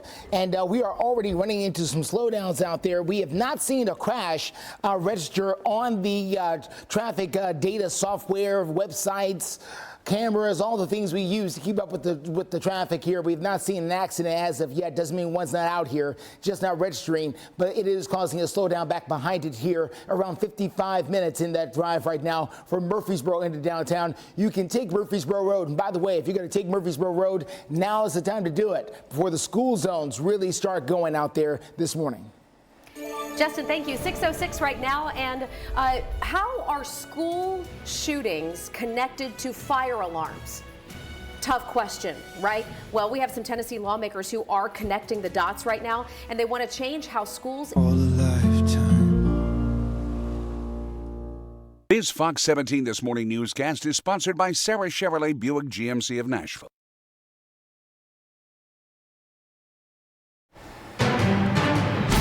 We are continuing to follow the breaking news. The Nashville Fire Department saying they are responding to 3 different house fires this morning. Yeah, we have Fox 17 News reporter Karen Aguilar, who is live on Clare Avenue. We've also had fires on Richmond Hill and Harrington Avenue. Karen, get us up to speed on what's happening right now where you are. Absolutely, and for some perspective, this is Clare Avenue near 30 Avenue North. Now I'm going to step out of the frame here so you can kind of see that the firefighters are packing up. One of them is taking off their hat. They've been working pretty hard as the call came in at around 4:25 this morning. Now, if you walk with me over here, I want to show you where that fire started. It all started right here behind me on that home where officials say it's vacant. Now, we did see firefighters earlier entering that home, checking for any hot spots, making sure that none of them reignited. And someone I spoke with, a firefighter that was right here on scene, tells me that luckily no one was hurt. We will bring you more updates, hopefully talk to the fire marshal in a few minutes. All right, that was Karen Aguilar reporting there. In the meantime, let's go to Capitol Hill. That's where state lawmakers have put out the vote that they no longer want students to get up and hustle out of a room as soon as the fire alarm sounds at a school. Now, they claim that the fire alarm can make students an easy target for gunmen. The bill did pass the House of Representatives yesterday, but it did have some fireworks. Some Democrats on the other side frustrated that the bill did not do more. I'm glad we're doing all these little things, but I'll be glad when we get down to the hard work of doing things to stop these tragedies from happening in the first place, so we don't have to do these little bills about, fire alarms. Thanks. And it may not matter to some on taking those small steps, but legislating, as we have done for a dozen years together, is incremental. It doesn't happen all in one big motion or one big Hail Mary, and it's not always a home run. This is an important bill. It's important to me. I spent months on it. Some people can slow walk that journey of 1,000 miles or whatever, but others of us who are intentional and wanting to see progress and wanting to see change don't have time for some folk to slow walk their way to justice. We need them to speed up and to stop walking and to start running. Well, this bill did pass the Tennessee House 97-0, and that includes the 2 people you just heard say that the bill did not do enough. They actually voted for it. The bill is now moving forward to the state Senate next week. 6:12 your time, taking a quick look at the broad strokes of your forecast. And we're going to get back into tracking here coming up in a few minutes. Just know that if you're out in the Cumberland Plateau, we have had hit and miss rain showers that have been on the radar for a good part of a half hour or so. Rain still coming down in Murfreesboro, moving into Centerville and Dickson, and then some showers in the Gallatin area. I'll continue tracking these in about 5 minutes. Clear traffic for you this morning. Let's get you out to the very latest happening on I-65 at Armory Drive from the south side. As you can see, traffic moving in there on that south side and doing pretty well. No major accidents despite the rain. We'll continue to watch things for you. Well, coming up, we do have a report released on President Biden's handling of classified documents. And there were some interesting things in the report about the president's mental health. We've got more on what issues it could cause for the upcoming election. Plus, a woman swallowed by a sinkhole right under her home. Plus, free next day delivery. It's the B.F. Myers Furniture President's Day sale. This Fox 17 This Morning newscast is sponsored by Southeast Financial Credit Union. Welcome back. 6:15 is the time. Right now, Fox 17 News, we are taking a live look at this particular fire that the Nashville Fire Department is trying to put out. This is over on Clare Avenue. Now, do keep in mind that we're also keeping an eye on 2 other fires. All these 3 fires, though, no injuries reported. Well, just a few minutes within each other, too. So we have this one on Clare Avenue. We had another one on Richmond Hill and one on Harrington. So we're checking all 3 out this morning. And as we get more updates, we'll be bringing them to you here live as your only local news source through 9 a.m. Turning now to politics, though, how President Biden handled classified documents and his ability to remember key details are all under intense scrutiny in a newly released report by special counsel Robert Hur. Yeah, this report says the president willfully retained some documents. However, he will not face criminal charges. National correspondent Atra El-Nashar explains. Findings of a year-long investigation led by special counsel Robert Hur into President Biden's handling of classified documents found at his Washington office and Wilmington, Delaware home laid out in a nearly 400-page report that may reveal just as much about the president's mental fitness as it does anything else. We've learned the documents included classified materials about Afghanistan from fall 2009, notes on the raid on Osama bin Laden, on foreign adversaries, and records from daily presidential briefings. Some of the documents found in his home were kept in a badly damaged box in the garage near a collapsed dog crate, a dog bed, potting soil. Last year, the president said this. My Corvette's in a locked garage, okay? So it's not like you're sitting out in the street. Hur, a Trump-nominated former U.S. attorney, concludes no criminal charges are warranted in this matter. We would reach the same conclusion even if Department of Justice policy did not foreclose criminal charges against a sitting president, and says evidence does not establish Biden's guilt beyond a reasonable doubt. Former President Trump, who faces dozens of criminal charges for classified documents found at Mar-a-Lago after he left office and alleged obstruction, says this has now proven to be a 2-tiered system of justice and unconstitutional selective prosecution. Special counsel acknowledged I cooperated completely. I did not throw up any roadblocks. I was especially pleased to see the special counsel make clear the stark differences between this case and Donald Trump. He has not only refused to return documents for many months, he also obstructed justice by enlisting others to destroy evidence and then lie about it. But it's observations about the president's mental fitness that are likely to hurt him in the long run. Hur writes, at trial, Mr. Biden would likely present himself to a jury, as he did during our interview of him, as a sympathetic, well-meaning elderly man with a poor memory. It would be difficult to convince a jury that they should convict him, by then a former president well into his 80s, of a serious felony that requires a mental state of willfulness. Hur describes moments when interviewing the president that he did not remember when he was vice president, forgetting on the first day of the interview when his term ended. He did not remember even within several years when his son Beau died. The White House reacting to notes about the president's memory. The White House counsel's office and the president's personal attorney say including that in the report was entirely superfluous, and they say it's common for witnesses to not recall years-old events. On Capitol Hill, I'm Atra El-Nashar. Atra, thank you very much. 6:18. Hey, check this out. Imagine you walk out your back door and you just walk right down into a sinkhole. You walk out and you drop. That's what happened in California. Yeah, search and rescue team, look at this video with the San Bernardino County Fire Department responding to this scene. It happened yesterday. And just like Jen said, the woman reportedly fell about 25 feet deep into a sinkhole that was just outside of her mobile home. The woman, though, thankfully, she was awake. She was talking when the rescue crews got there, and then she was rushed over to a local hospital. You know what's crazy to me? Look at how close these mobile homes are to each other. And so there's not that much room, wiggle room, no, to walk out of your door and not walk right into the next home.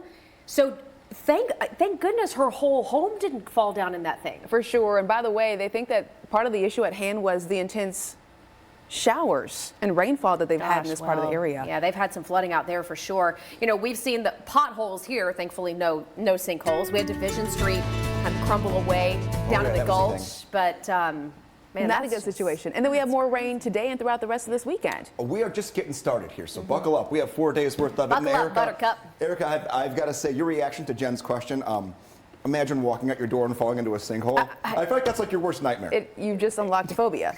Sorry, I'm sorry. Yeah, it's okay.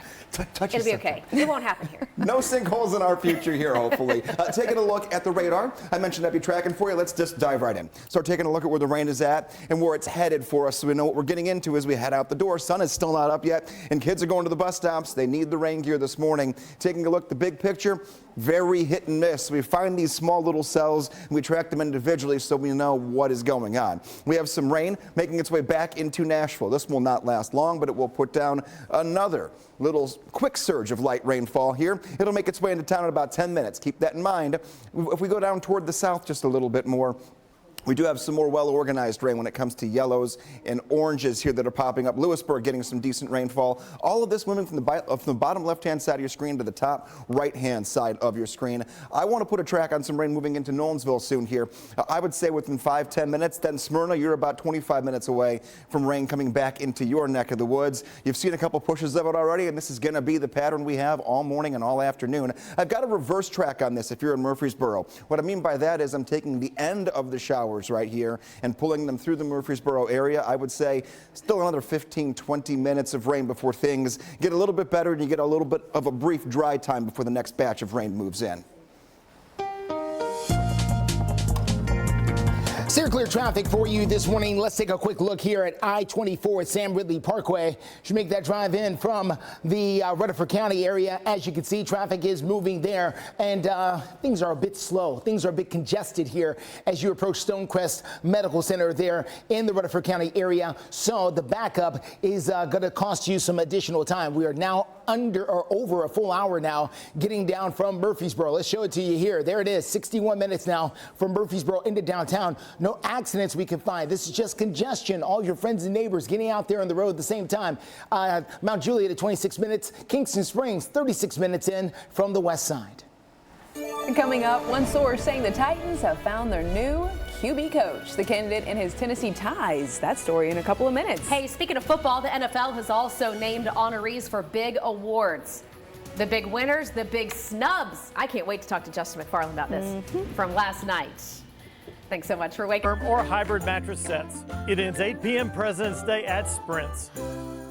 This Fox 17 This Morning newscast is sponsored by Ponce Law.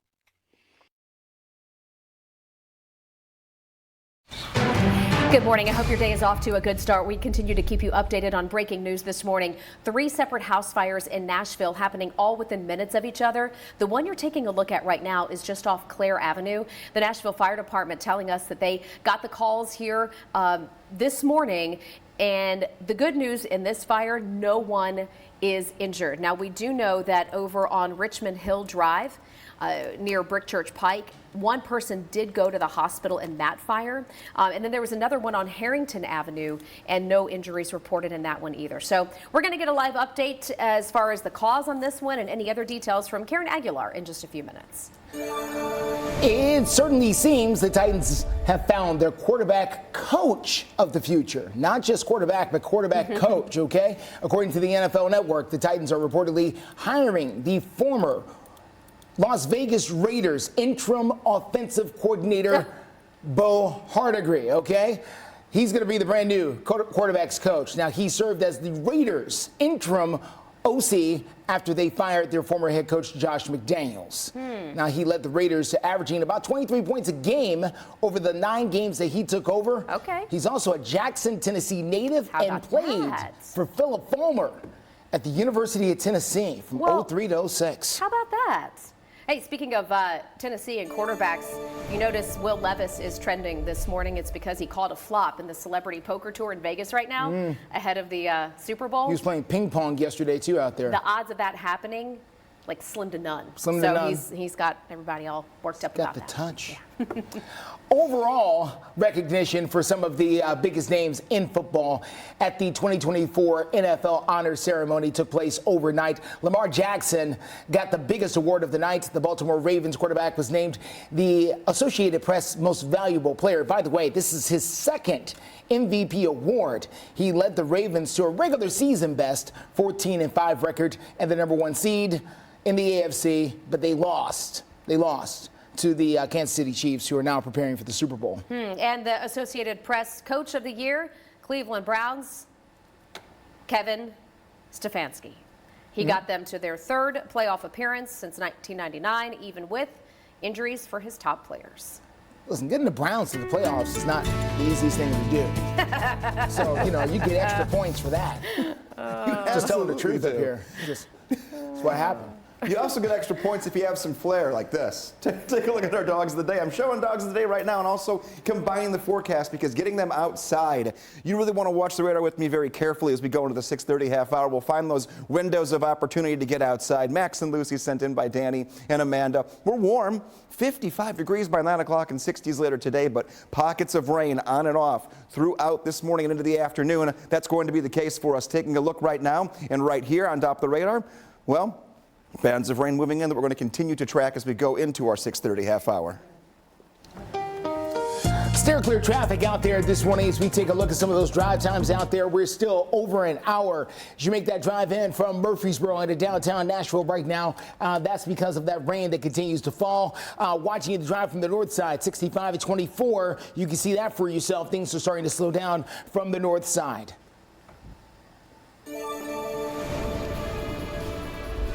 A house fire on Clare Avenue and 30 Avenue North tore down this home behind me. I'll have more details on that. Sunday. We've been breathing this. Lots of people don't realize that mold feeds off moisture in their crawl space. But don't worry, we got this. At AFS, we'll do a home inspection for free. You're watching Fox 17 News This Morning, your Code Red station. Now on Fox 17 News this Friday morning, some parents and educators are strongly opposed to Governor Bill Lee's school voucher expansion. What they had to say at a rally overnight. Good morning to you and happy Friday. A live look from downtown Nashville. It's busy as per usual. You'll notice the streets are wet here. That's because the rain has been moving throughout the course of the morning. Definitely a day to keep the sunshine in your pocket and keep it with us live through 9 because Greg's going to tell you how that rain is going to shift in and out here for your Friday commute. Steer clear traffic takes us to I-24 San Bernardino Parkway. You can see things are already a little slow as the rain starts to fall. You heard Jen, keep that sunshine in your pocket. But thanks, y'all, for waking up with us here bright and early on a Friday morning for Fox 17 News. I'm Erica Glover. And I'm Jennifer Waddell. We've got you covered here this morning in the breaking news updates. 3 house fires reported in Nashville this morning, all within minutes of each other. Fox 17 News' Karen Aguilar joining us live now from one of the fires over on Clare Avenue. Karen, what's the latest update there?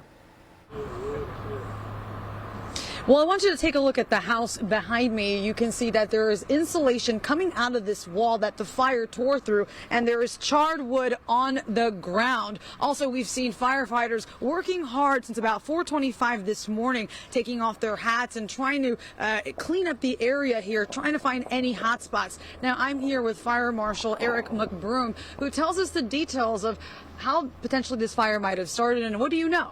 Well, right now, we don't know what started the fire. We just know we got a call this morning at about 4:30. Flames and smoke was visible from the interstate. Crews got on the scene and quickly knocked the fire down. Right now, we're just doing a little salvaging overhaul and making sure we don't have anything else going on. There was no interest to firefighters or the public, so that's a good thing. Okay, that's great. And then I think you were mentioning that there are still some hot spots inside of the home. Is that correct? Yeah, still some hot spots inside the home. We got another crew coming back to potentially put those out. All right, thank you. All right, well, we'll keep you updated on the latest as we get those details. Reporting live in Nashville, Karen Aguilar, Fox 17 News, your Code Red station. All right, Karen, thank you very much. By the way, her location on that breaking news fire is west of downtown Nashville. The other 2 fires on Richmond Hill and Harrington are both north and east of downtown Nashville. All right, we also have some more breaking news this morning. Metro Police say 2 people were killed in a shooting right outside of an East Nashville school. They say it happened around 7 o'clock yesterday evening in the parking lot of Meg's Magnet School. Now, officers believe this was a targeted shooting. At this particular point, they don't know who is responsible. What I can tell you is there were no after-school activities, so no students involved in this. Good news there. All right, 6:34 right now is your time, and we mentioned just a moment ago as we were looking live on Broadway, we can see the rain has been there at some point. Greg, how are things looking right now? We've had a couple of little bands that have moved into Nashville. A little light rainfall right now that we'll take a look at and we'll zoom into. Kind of more of a sprinkle action right now, but we're not done for today by any means. Taking a look, Franklin, you have gone through 3 or 4 different batches of rain. You're seeing some right now. Then you'll get about 15 to 20 minutes worth of some dry time. Might be a good window of opportunity to hop outside, let the dog out, maybe come right back in. But then you're right back into more rain. So we have a few more bands that will continue to track from the southwest to the northeast. Leapers Fork, about 10 minutes. Rain coming down in your backyard. Taking a look here. This is that little really choppy sprinkle situation going on in the Nashville area. It's kind of dying down here with the last radar scan that I saw a few moments ago, which is good news. Nothing too aggressive in Nashville itself. Bellevue, 15 minutes until the rain picks back up. This is how we're going to be the entire morning. We're going to have rain that moves in. Doesn't last all that long. You get a little break. More rain that moves back in. You get a little break. That's why we're going to keep looking at radar every 5 minutes. Just know it's at least warm outside. Grab the umbrella. 40s and 50s right now, 65 degrees later on this afternoon. Steer clear traffic this morning is a bit of a grind. Starting on I-65, the I-24 junction there on the north side of town. It is a slow go already coming in from places like Madison and Rivergate and Hendersonville, Gallatin. This is part of your drive if you're trying to get to downtown Nashville here this morning. It's already slow. The rain is causing some problems, and people are trying not to end up in the crash territory on the traffic report. It is far better to be in the backup category than on the side of the road waiting for emergency responders to get there. Justin, thank you. Let's talk about parking. You are not alone if you have complained about the cost of parking in downtown Nashville. But imagine being a struggling musician and then having to pay those rates. Yeah, I mean, half of what you just earned playing music for the night goes to parking. Well, Fox 17 News has learned things are about to improve for our musicians. The company Metropolis has worked out a deal with the city to give musicians performing downtown a parking discount. Musicians will have access to a special QR code, giving them 60% off around certain locations. Musicians say, yeah, the high cost of parking makes it pretty difficult to earn a living if you have to go perform downtown. 6:36 is the time right now, and we have a mother suing a Tennessee Sheriff's Department after a traffic stop leads to DCS taking custody of her children. 100 in bonus bets if you win. The Kick of Destiny 2 live Super Bowl Sunday. Make your free pick now on FanDuel. This Fox 17 This Morning newscast is sponsored by Southern Home and Garden Expo.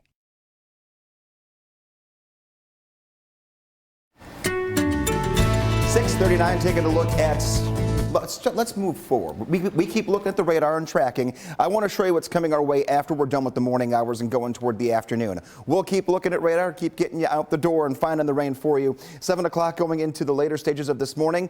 After 11 o'clock, I believe most of us get at least an hour or two of some dry time leading into early afternoon. Then the rain comes back in overnight tonight. Look at the difference in color. Yellow and orange. Heavier rainfall moves through. Overnight tonight and into tomorrow morning. Might even hear a little bit of thunder and see a flash or two of lightning come through the window while you're trying to sleep. Taking a look here. This is going to be one of those overnight events where it comes in waves just like this morning did. Tomorrow morning, here's 6 a.m. You wake up to more showers in the forecast.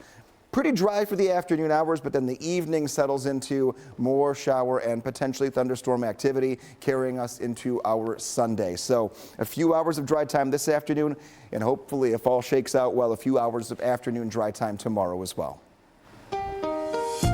Steer clear traffic this morning takes us out to I-24 at Waldron Road. We do have a disabled tractor trailer there. It's right on the corner of your screen, right on the other side of that overpass there. You can see the nose of the truck sticking out, not causing big delays, but at least not helping things either as the rain continues to fall out there in parts of Rutherford County and slow things up. The driver already in over an hour from Murfreesboro to downtown Nashville right now at around 63 minutes or so. You could try Murfreesboro Road, Old Nashville Highway.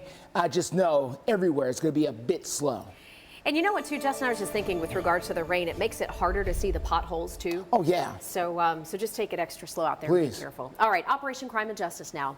We have a mother who is from Georgia now suing the Coffee County Sheriff's Department right here in Middle Tennessee. This is south of Nashville, because THP officers, DCS employees, and other law enforcement pulled her over in a traffic stop, and so she's suing all of them because they separated her from her children. The children ended up in DCS care. Now, we're talking about Bianca Claiborne and her 5 children. They were traveling through Tennessee last February on their way to Chicago. The Tennessee Highway Patrol pulled them over because the tint on their windows was a little bit too dark there. So, officers say they also found 5 grams of marijuana and a gun inside the car.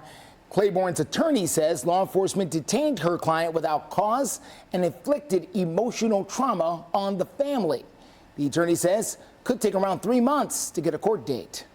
Hey, check this out. We go to the Bluegrass State for this story, where a horse makes a dramatic escape from a racetrack in northern Kentucky and then, takes off right down the highway.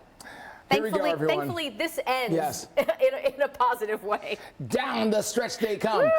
You can see the horses, or the horse in this case, temporarily shutting down the interstate. This happened near Florence, Kentucky. By the way, of course, this area, this region, known worldwide for horse racing.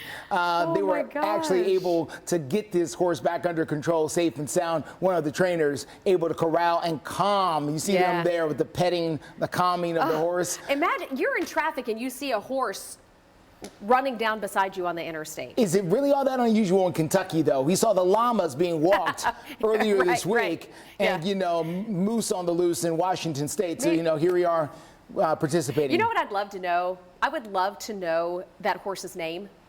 Just to see if there's any kind of interesting correlation.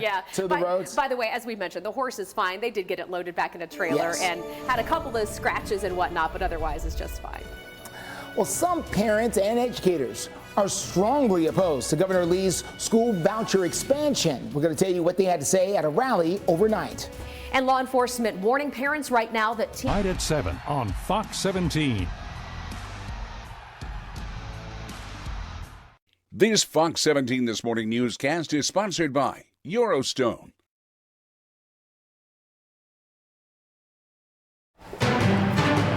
At 6:45, Fox 17 News sharing a sad breaking news update this morning out of Smith County. That is where Tennessee Highway Patrol THP says a child was killed in a crash on I-40. And listen, this is a difficult story to hear. They say it happened in Gordonsville, that's just east of Lebanon, before noon yesterday. Troopers say 2 adults and 2 children were in the car when all of this went down. They say the children were thrown from the car. One of the children was killed.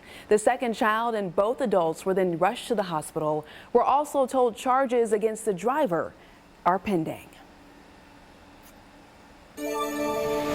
Quick time check. It is 6:46 right now. Hey, let's talk Preds taking on the Arizona Coyotes at Bridgestone Arena, the first game since the All-Star break. Coyotes coming off a 3-2 loss to Vegas when they roll up to Broadway tomorrow night at 7 o'clock. So looking forward to getting back in action. This is going to be the second half of the season. Let's see how the Preds do here in the home stretch. This morning, authorities are warning parents about the dangers of teenagers using the internet. All right, listen, we know it's a dangerous place out there, and our kids are exposed to all kinds of things. But one in particular is becoming the victim of an online crime. Fox News' Vicente Arenas has more. We have heard the stories of children becoming victims of online crimes. Years ago, Shauna Fritzler's daughter was one of them after someone posted a partially nude picture of her online, and she was terrified. Shocked, absolutely shocked that this had happened. I just didn't believe that the kids. Why would you do that? Why would you send images like that of yourself? Many times children are tricked into meeting dangerous strangers. They'll also send sexually explicit photos of themselves to people wanting to exploit minors. Sergeant Johnny Turnage says the problem is getting worse and is calling attention to it on this Safer Internet Day. These suspects are are preying on victims to hopefully see if they are willing to take the bait. And if they could take images from anywhere else, create a fake profile, the juvenile will think that they're talking to the person that's depicted in the image, and unfortunately that's not them. Attorney says kids sometimes turn to the internet to make friends. It makes people, especially children, more vulnerable. A lot of the suspects prey on them. Fritzler now works with the Jeffco DeAngelis Foundation. Among other things, it helps victims of online crimes. Let's not blame them. Let's solidify the relationships because we need them to tell us all of the details. Information that could help keep kids safe. 6:48 is the time. Greg, I have a question for you. I saw that you were talking about a little bit of thunder out there. Should I be concerned about severe weather this weekend? No, I'm not worried about severe weather. Now, thunder could come while you're sleeping, which can be a little unsettling, but I'm not so worried about anything widespread that we have to worry about. Really, it's just going to be an on and off rainy scenario. Here's what we're watching for you here. Mainly light rainfall for today. The heavier rain going to settle in overnight tonight into the first half of tomorrow. Flooding risk is low because we're going to get these breaks for a few hours at a time of the rain, and then the next batch moves in. A few rumbles will be out there. We're watching for any indicators of severe weather, and right now we're not seeing any. We hope we keep it that way, but if that were to change, you'll know well before any of that action would come anywhere near Middle Tennessee. Taking a look at top of the radar.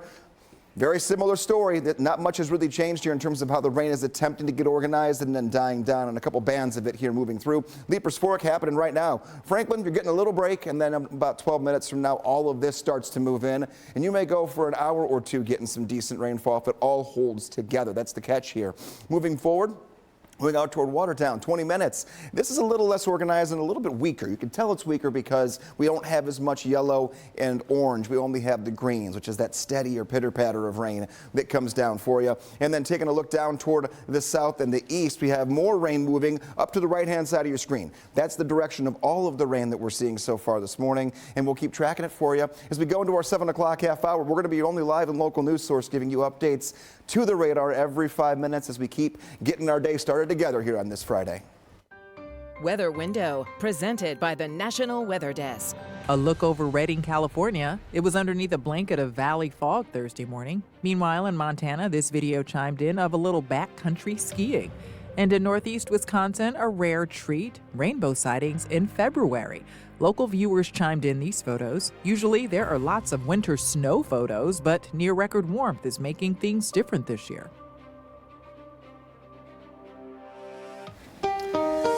Steer clear traffic out there for you this morning. Let's get started here. I-65 and I-24 as you make that drive in from the north side. Things are very slow as you approach the junction here. These folks on this side coming in from Madison and Rivergate and Hendersonville and Gallatin. The folks on the other side coming in from Whites Creek and Jolton and Pleasant View. Overall drive times look like this. 26 minutes in from Mount Juliet, 61 in from Murfreesboro, 36 minutes in from Hendersonville right now. Justin, thank you very much. 6:51 right now. Crisis in the classroom. While many lawmakers and parents in Tennessee are in favor of school choice, in other words, being able to decide which school is best for them, whether it's public or private, others are not. Some concerned parents, educators, and community members in Rutherford County, they are now speaking out against Governor Bill Lee's proposed universal school vouchers. And we have covered this story extensively. Take a look at this group rallying outside of the Rutherford County Board of Education last night. This was all happening right before the school board meeting. The governor's proposed voucher plan would provide state education dollars to pay for private school tuition. Well, critics say the vouchers divert much needed funds away from public schools. This bill, put forward by Governor Lee, threatens to siphon nearly $150 million from our public school districts, diverting precious resources away from the students that need them most. By 2025, the program could cost the state more than $790 million, not including administrative costs. This flawed legislation proposes a system where recipients of private school vouchers are exempt from the same accountability standards applied to public schools. Now, Rutherford County and Murfreesboro City Schools have drafted resolutions opposing a state voucher program. Opponents calling on legislators to vote against the proposal, but supporters say it's all about providing parents with options. After the break, there is one airline that says pretty soon they're going to start weighing passengers and their bags before taking off. Okay, the reasoning behind this odd policy. You ready to step on the scale? Nope. I don't know. Hey, we've had some wild stories this week of animals on the loose. Justin and I were just telling you about the horse in Kentucky. For thousands here in Titans country, and we're ready to fight for you. Call Hughes and Coleman, the official injury lawyers of the Tennessee Titans. 800-800-4600. Hey there, good morning, and welcome into Fox 17 News this morning, where we always have you covered live through 9 a.m. and a live look now from Metro Center. This is the camera right on top of our station, and we get a view here over toward the Titans practice facility. I imagine whatever might be going on there, off-season workouts, they're all going to be inside today. You can see it's a rainy start, cloudy too. It's like you always say, you got to pack your own sunshine today. You do, just got to carry that joy with you all day long, even when the weather's kind of miserable. And by the way, speaking of the weather, Greg's going to get us an update here in just a couple minutes. Hey, there is an airline that says they're going to start weighing passengers. Yes, weighing passengers along with their carry-on luggage. I'm sorry, sir, you and your suitcase are too big. You're going to have to wait for the next flight. Oh, I mean, how does that work? How arbitrary could that possibly be? Well, we're going to find out as Finnair is planning to implement this strategy. They say to better understand and balance the aircraft and their weight calculations. Okay, so that's the reasoning behind this new policy, which is voluntary, and the airline also stressing passenger privacy, stating that they're not going to collect your name. But to Jen's point earlier this morning, you said, but you already have my name. You already have the name. Maybe what they mean is they're not going to connect however you weigh on a scale to your passenger information. Well, you know what? They say 600 volunteers have already said, yeah, I'll go ahead and do this. And, you know, we did mention, okay, if this is in the name of safety and you're trying to better balance the plane, okay. But then we wondered, do they show your weight on a big, like, digital screen? I do not want that popping up. Take me to the back. Ma'am, it's you or the bag. One's got to go. What do you do? Plus, every time I get on the plane, my carry-on's never directly above me. I'm always sticking it somewhere else over someone else's seat. So then your bag's not even... That's true. That's a good point. Not even with where you're at. So Finnair, trying to be thin air, apparently. See, Greg is making the math. You said thin air. The dad jokes are on deck. Yeah. Taking a look going forward. We have a few more showers. I'm going to keep tracking those for you in real time right when we kick off the 7 o'clock half hour. But going forward, maybe you're getting up the door right now and you have to know what we're doing for the rest of today. A few more isolated rain showers will continue throughout this morning. We'll get a little gap in the rain. Not necessarily everyone stays completely dry this afternoon, but many dry hours for the majority of us. Well after sunset, overnight tonight, rain moves in, and we'll see the chance for some heavier showers and maybe even a thunderstorm overnight tonight into very early tomorrow morning. Here's 6 a.m. 6 a.m. going in toward the afternoon. A few more showers track in as well. Tomorrow's the rainier day of the two when you compare today to tomorrow. And most of Sunday will be dry. The morning starts off with some rain for sure, and then that will trickle away and give us a pretty decent afternoon for your Sunday. Future rainfall between now and the end of the upcoming weekend. We'll talk about 1 to 2 inches of rain, but we add more to that going into our Monday. So we'll talk much more about that. Again, stick with us as we go into our 7 o'clock hour. Much more to talk about here weather-wise. Greg, thank you. 6:58 is the time. Do you want to check in now with your Steer Clear traffic update to see any problem spots out there? We're seeing that typical Friday morning congestion. This is a live look at I-24 over at Haywood Lane, but no crashes, no disabled vehicles. That's good news. More traffic updates throughout 9 a.m. 6:58, and yeah, we've had some pretty wild stories this week of animals on the run. This one had folks living at a Florida apartment complex bewildered. Yeah, because we're not in the outback. We're in Florida. This is Tampa, where a roo was on the run. Yeah, you can see how somehow this marsupial, ooh, fancy word for a kangaroo, got trapped in the pool area. They don't have to worry about it anymore, though. The kangaroo has been reunited with its rightful owner. How can you crazy? imagine? No, I can't. And the dogs. I'm thinking about the dogs. Going nuts. Nuts. And, you know, interestingly enough, you said with the rightful owner, it is legal to own, you know, for your personal pet, a kangaroo in Florida. You just have to have the right permits. I bet it doesn't get out again. Okay, Florida. I bet he's fortifying that apartment right now. Let's take a closer look at Fox17.com to see what stories are trending. And we do want to let you know about this particular story. A family taunted after Swifty Porch, their goose, was stolen from their home. Oh my gosh, what in the what? Okay, hold on. Can we please break? We got a second. Let's break down this headline. A family is taunted after Swiftie, their porch goose, gets stolen in a wild teenage party. Is this really? Listen, we go to those offbeat stories. Well, that's it's the offbeat, offbeat all right. section of Fox17.com. It's trending. Check it out. Goose on the loose. Kangaroo on the loose, goose on the loose. Just Roo stay on with the us. run, goose on the loose. It's a whole animal safari over here. Okay, stick with us. Our 7 o'clock hour starts now. You're watching Fox 17 News This Morning, your Code Red station. Now on Fox 17 News this Friday morning, a blue alert issued for a man suspected of killing a Blount County deputy. 1 out of 3 fires that started early this morning still has hot spots. Coming in a few minutes, I'll have the details on that. And the forecast here, rain coming down, pocket after pocket of rainfall this morning so far. We'll keep tracking it every 5 minutes on the radar to get you out the door here on a Friday. Steer clear traffic takes us to I-24 near Haywood Lane where the rain has started to fall. Is it causing an impact on your drive? I'll let you know. Thank you so much for waking up with us here on a Friday morning. For Fox 17 News, I'm Erica Glover. I'm Jennifer Waddell. We are your live local news source, always here for you through 9 a.m. And we have several big stories we're following this morning. We begin right now locally with breaking news. The map you see here on your screen, if you just take a quick look, shows you the 3 fires all happening within minutes of each other this morning in the Nashville area. We've got one that is just a little west of Nashville and 2 more that are north of downtown.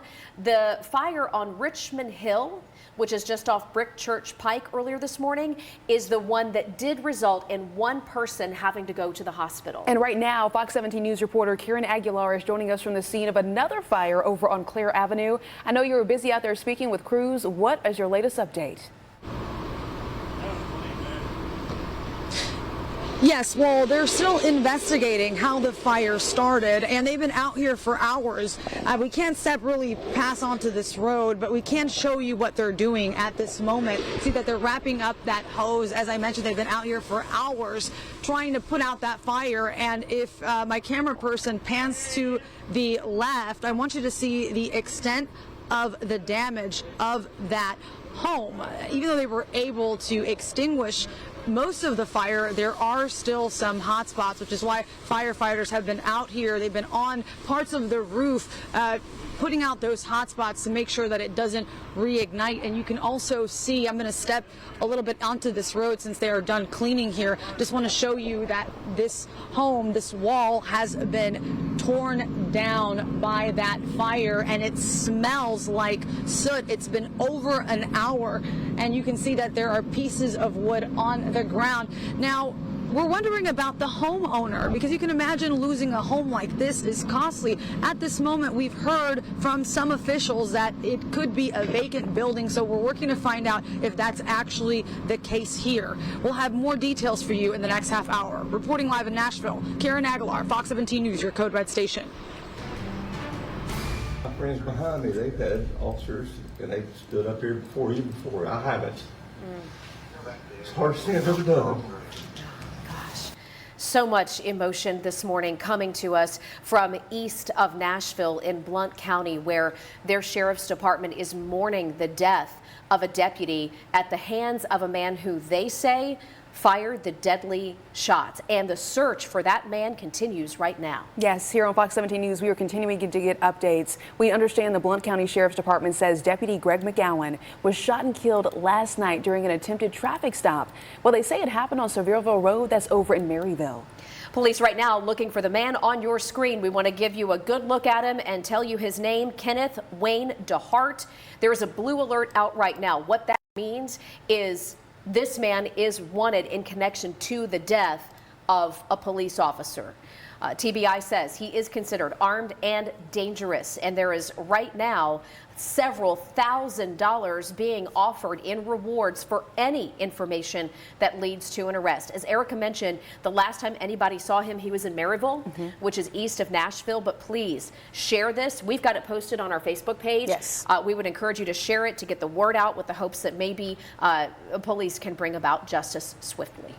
Now to continuing coverage on the high cost of homelessness, a series of stories here on Fox 17 News about various encampments across Middle Tennessee. We're now getting a better understanding of just how big a Germantown homeless camp really is. Yeah, this is the site just off Cement Plant Road. It neighbors a popular running trail that's right along the Cumberland River Greenway.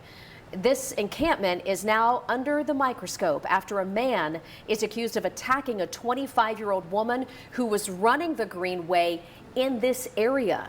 The man that police are looking for was last seen walking away from this homeless camp. Councilmember Jacob Coopin says he has walked through this exact encampment with the Office of Homeless Services, but he and Metro Parks Police say they do not know who owns this property. So Fox 17 News, we did some digging. We did a property search on the site and 10 results came up. Right now we're actively looking for those answers, trying to figure out when this particular camp is now going to be shut down too. Well, if they don't know who owns it, I promise you our team of investigative reporters are going to get to the bottom of it and figure it out so that we can get some action here. 7:05 now, so Greg Lopez, tell us about that rain that is currently already popping up in different areas. That it is. Let's just get right to it. Here we are, Doppler radar, broken pockets of rain. That's how it's going to be the rest of this morning. So we're not going to see anything very well organized that gives us all rain, but many of us have already seen a few rounds of it just in the last 3 hours. Taking a look, Nashville looking pretty good. There have been some showers that have moved through right now.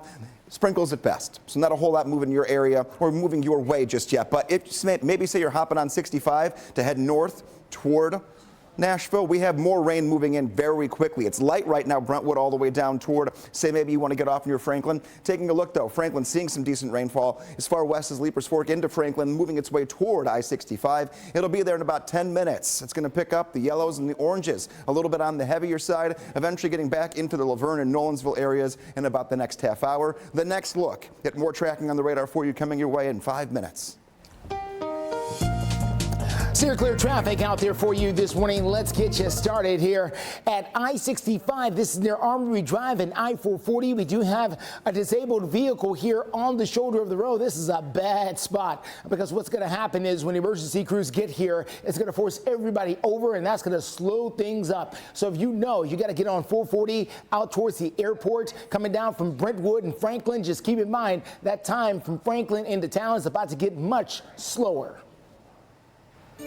Justin, thank you. Coming up, a bill passes the Tennessee House that would change how students respond to fire alarms. Causing a lot of intense disagreements on both sides of the aisle and how that response to fire alarms is connected to concerns over school shootings. So we're going to dive into this and break it down with Justin McFarland in just a couple of minutes. Plus, quick reminder here, Fox 17, your only local station. In their crawl space. But don't worry, we got this. At AFS, we'll do a home inspection for free. This Fox 17 This Morning newscast is sponsored by Tennessee Home Buyers.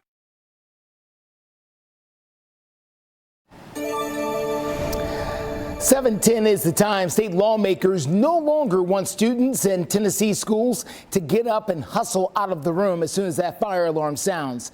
They claim that the fire alarm can make students an easy target for a gunman who may be waiting outside. Now, the bill did pass the House of Representatives yesterday, but it did have lots of debate and some of it got rather heated at times. Democrats frustrated that more is not being done for school safety and says this bill doesn't go far enough. I've been here 12 years and have passed hundreds of bills that have helped make this state safer. So I truly believe in that journey of 1,000 steps, and each one of them is important.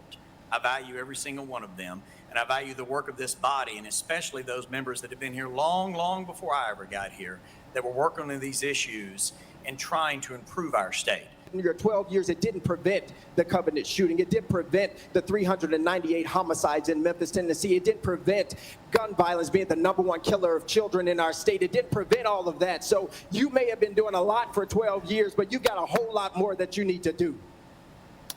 Well, this bill did pass 97-0 in the House. That 97-0 vote did include the vote of Representative Pearson there, who did vote for this bill. So the bill does now move on to the state Senate next week. 7:11 our time. A quick check of your forecast for you here back onto the radar to see what's going on. And not much has changed all that much over the course of the last 5 minutes, but we've had some subtle progression in a few of these showers. They're trying to make their way across Middle Tennessee. They're pretty slow movers. They don't last all that long when they do pop up. But if you're in Monterey, 10 to 15 minutes until we have that rainfall move back in. You've already seen a few patches of it. One more is coming your way, and we're taking a look now. Hohenwald seeing some pretty decent rainfall. This will continue to move off toward the east, northeast, out toward Mount Pleasant in the next 20 minutes. And then we do have that rain that is going from Nashville down toward the south through Brentwood down 65. That's been the case here a good chunk of the morning. We need the rain because we are still in a drought. We'll talk much more about that and how this rain could be helpful in the next Check Your Forecast. Steer clear traffic for you this morning. Let's get you out to I-65. This is going to be near Armory Drive as you make that drive in from the south side. Disabled vehicle here on the shoulder. Emergency crews have not gotten there, but when they do, it's going to force everybody here to move over a little bit and could slow things down. Franklin Pike is a good way to steer clear of that drive, although things are going to continue to be slow until they get this completely out of the way. And keep in mind the roads are wet coming in from the south and east side. This is going to be I-24 near the Hickory Hollow Parkway. Heads up as you get out and about this morning. Well, next, it's the story of not only Fort Negley, but the thriving black community that sprang up around it. I'll take you to Nashville's hidden history. With everything on sale, you'll find huge deals throughout the store, including hot buys now up to 50% off. The President's Day sale going on now, only at Ashley.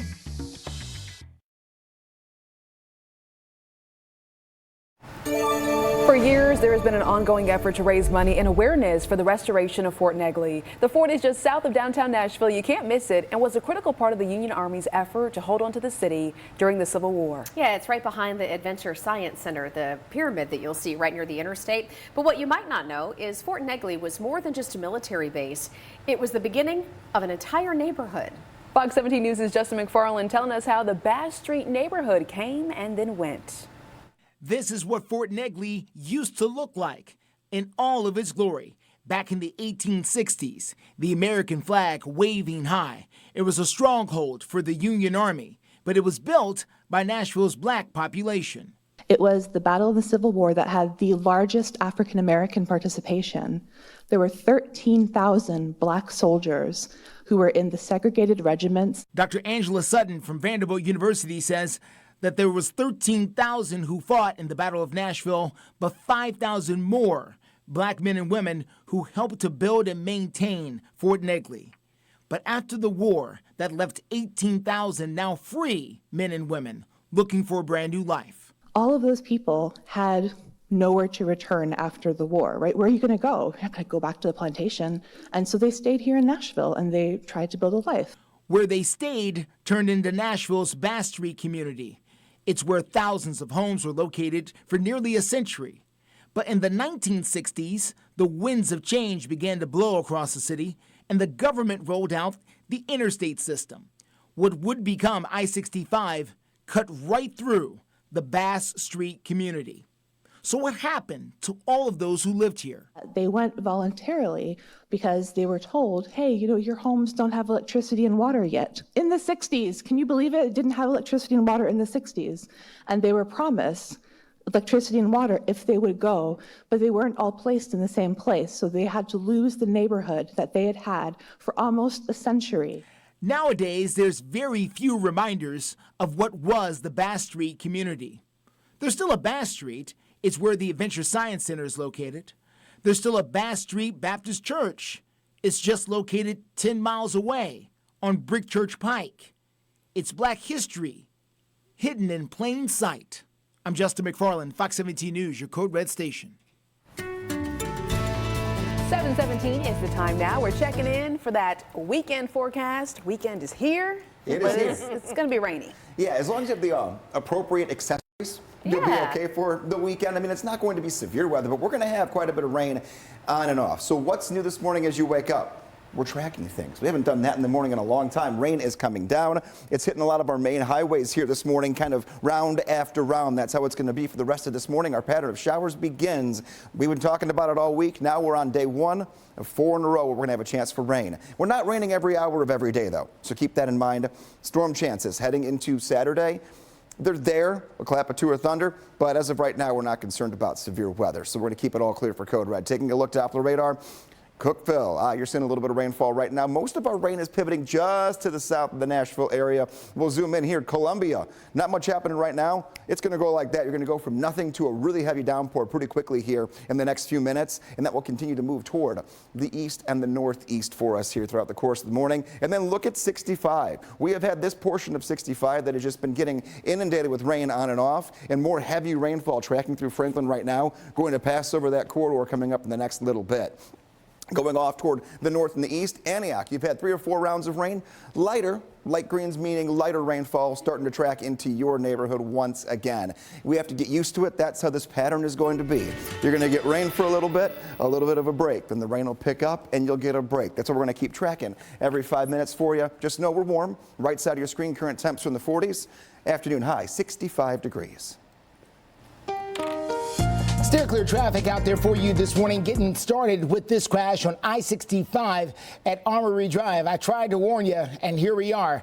We do have that situation with that vehicle pulled over. Now Metro Police have arrived, and things are going to start to slow down in a big way back behind it because all of these cars have got to move over for the move over law. So heads up, watch out. Ooh, watch out there. We got a tanker and a bus coming together in the same lane. Glad everybody was able to see each other there. It's not only that, but it's also this crash we just picked up. This is I-440 as you make your way in and around the 21st Avenue area around Green Hills. We got a tanker disabled on the curve, causing a bit of a slowdown coming in from West Nashville.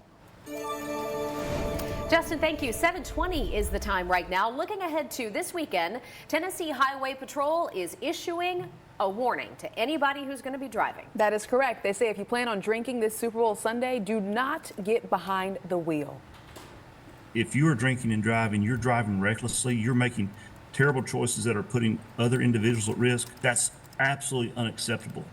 And every person within the sound of my voice has the power to make a difference. And that's what we need to focus on. Lieutenant Bill Miller, who you just heard from there, suggests having a designated driver, getting a hotel room, or using a rideshare app if you are too intoxicated to drive home after that big Sunday Super Bowl game. 7:20 right now. Wet n Wild might be a popular makeup brand, but in Operation Crime and Justice, it's also the code name for street racers. What local police say happened during a Nashville riot. All right, and one group in now double fuel points and free delivery. Discover more ways to save big every day. Kroger, fresh for everyone.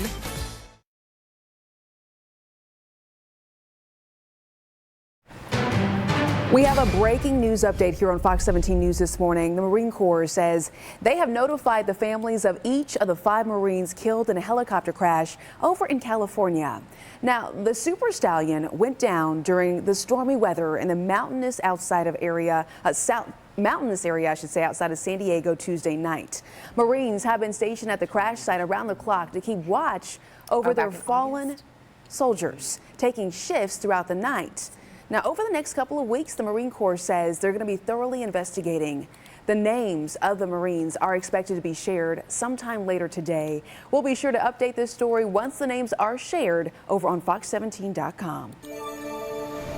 7:24 Operation Crime and Justice this morning. Metro Police have now charged 2 men with taking part in a street racing event back in August. It even had a whole name and operation here, Jen. Yeah, they called it Wet n Wild. What? I guess they thought they were trying to be cute. Well, not anymore. 19-year-old Hassan Al-Ghanem and 18-year-old Javier Quiroz took part in this so-called Wet n Wild street takeover. Tell them how they came up with that name, Justin. So police say during the event, one of these gentlemen here opened up the fire hydrant on the road so cars could drive through the water. I mean, is this Fast and Furious? What are we talking about?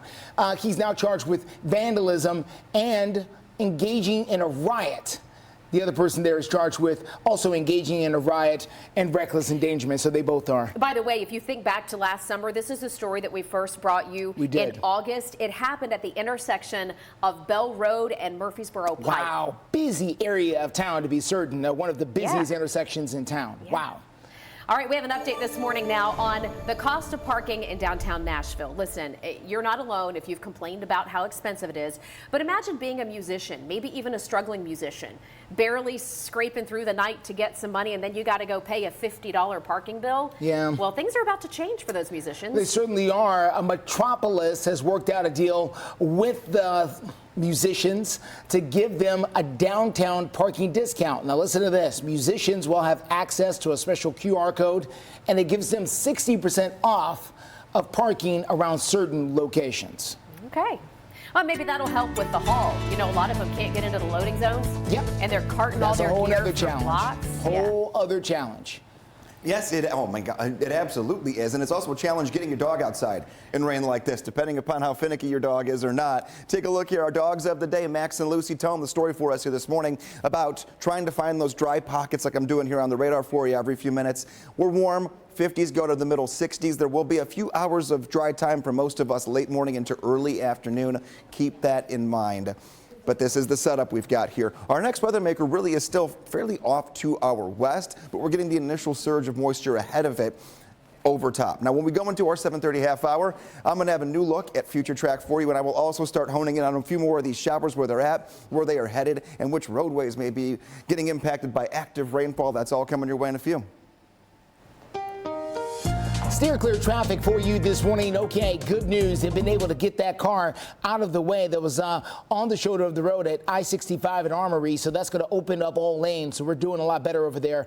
Do want to take you over to I-440. That's where we're still having a challenge. 2 TDOT trucks are needed, and with good reason. They've got the curve going on there where the tanker truck is stopped, so that one TDOT truck that you see there on the left and closer to the screen is trying to get traffic to slow down and move over before it gets to the tanker truck in front of them, so it is causing a problem. Here comes the fire department getting to that scene. Could be a hazmat situation, not ready to call it that yet, but they're trying to get down there to figure it out. We'll continue to watch it.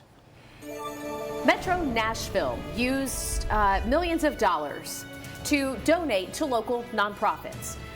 In just a few minutes, we're going to tell you why in recent years that has changed dramatically. For an extra week of Black Friday deals.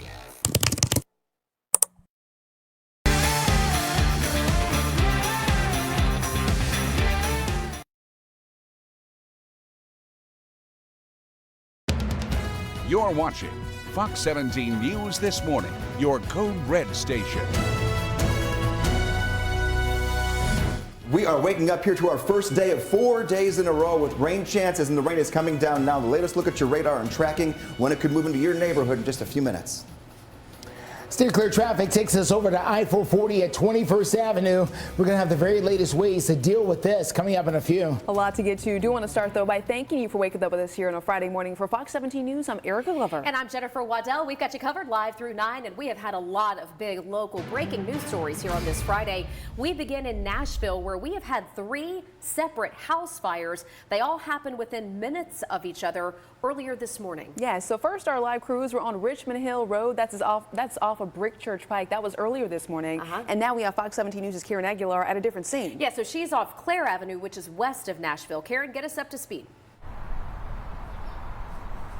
All right, well, we just saw firefighters heading down this road after extinguishing hot spots from this house here on Clare Avenue. Now, even though the hot spots are put out, their damage remains. Take a look at the side of this home. The fire burned through this wall, leaving pieces of charred wood on the ground, and you can see insulation that's sticking out of the side of the wall, and it's wet and soggy. Past this wall, there is some soot and a lot more damage. We also just saw one of the investigators walk through here as they're working to find out exactly what happened. Now, at this moment, we don't know how the fire started or if anyone owns this home, because we've heard reports that it was vacant. However, we do know that no one was hurt. Reporting live in Nashville, Karen Aguilar, Fox 17 News, your Code Red station.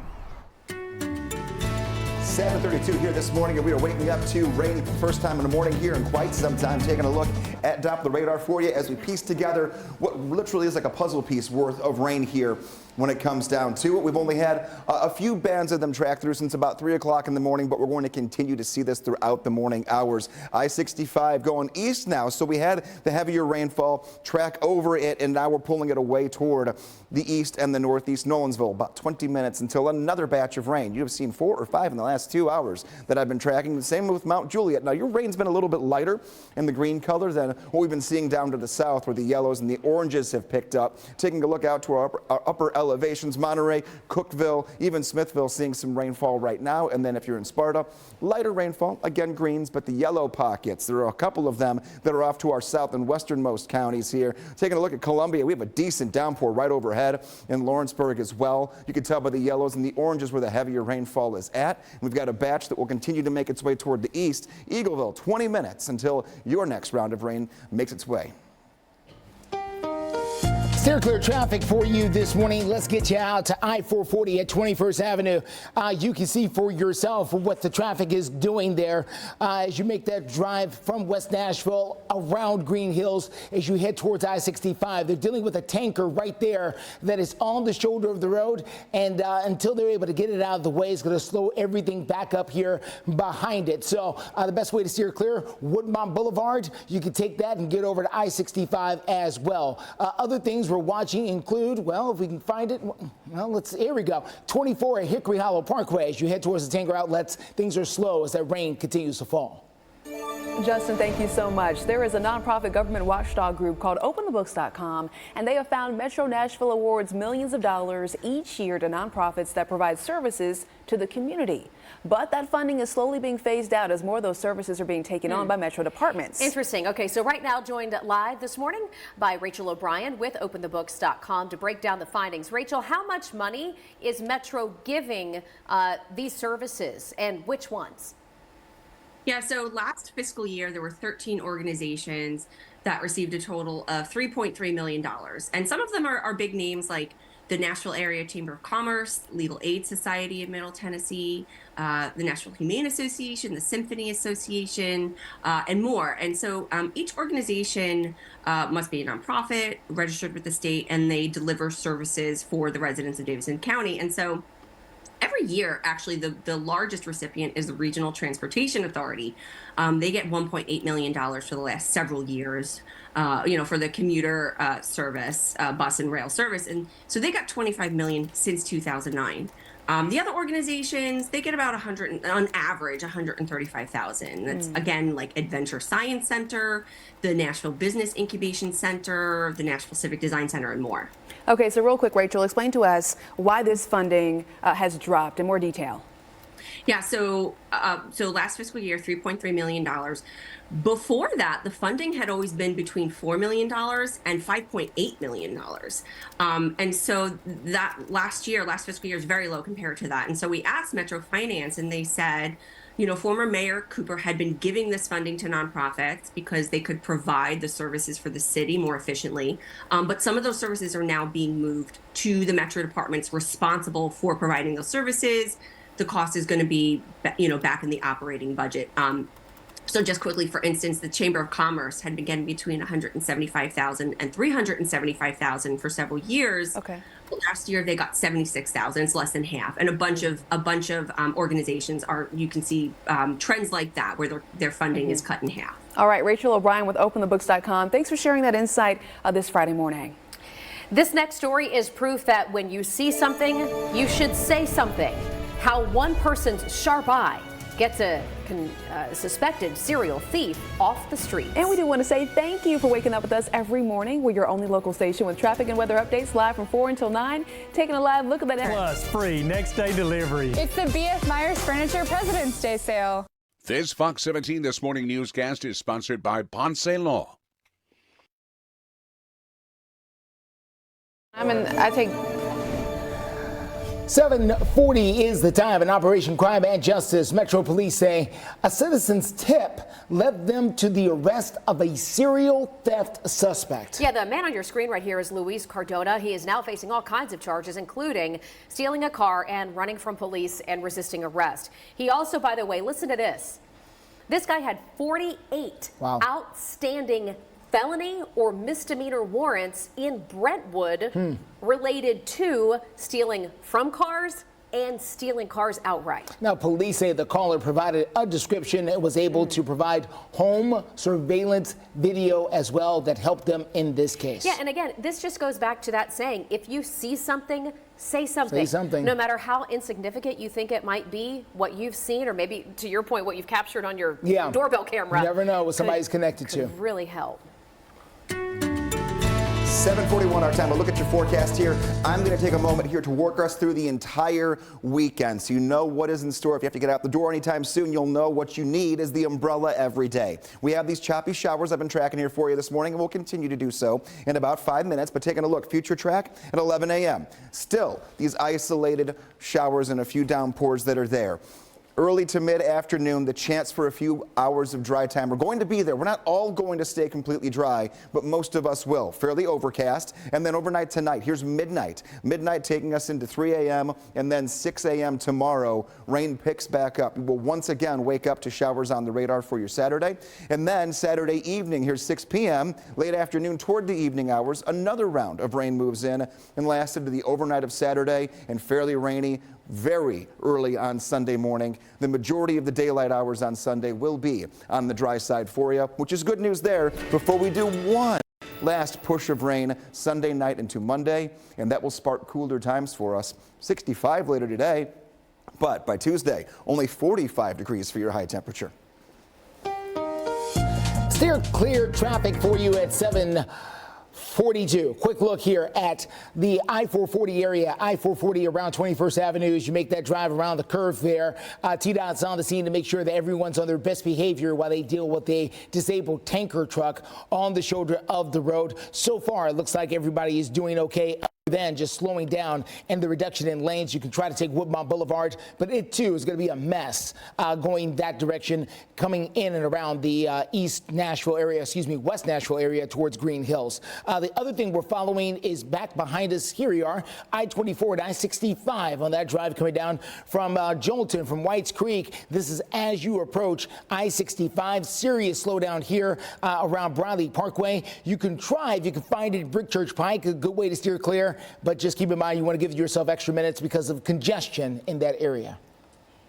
New this morning, we have an update to breaking news from yesterday. THP has now confirmed a child died in a crash on I-40 in Smith County. Now, just to give you a perspective on the location here, Gordonsville is where it happened in Smith County, and this is about an hour and a half east of Nashville. Yeah. The crash happening right around lunchtime yesterday.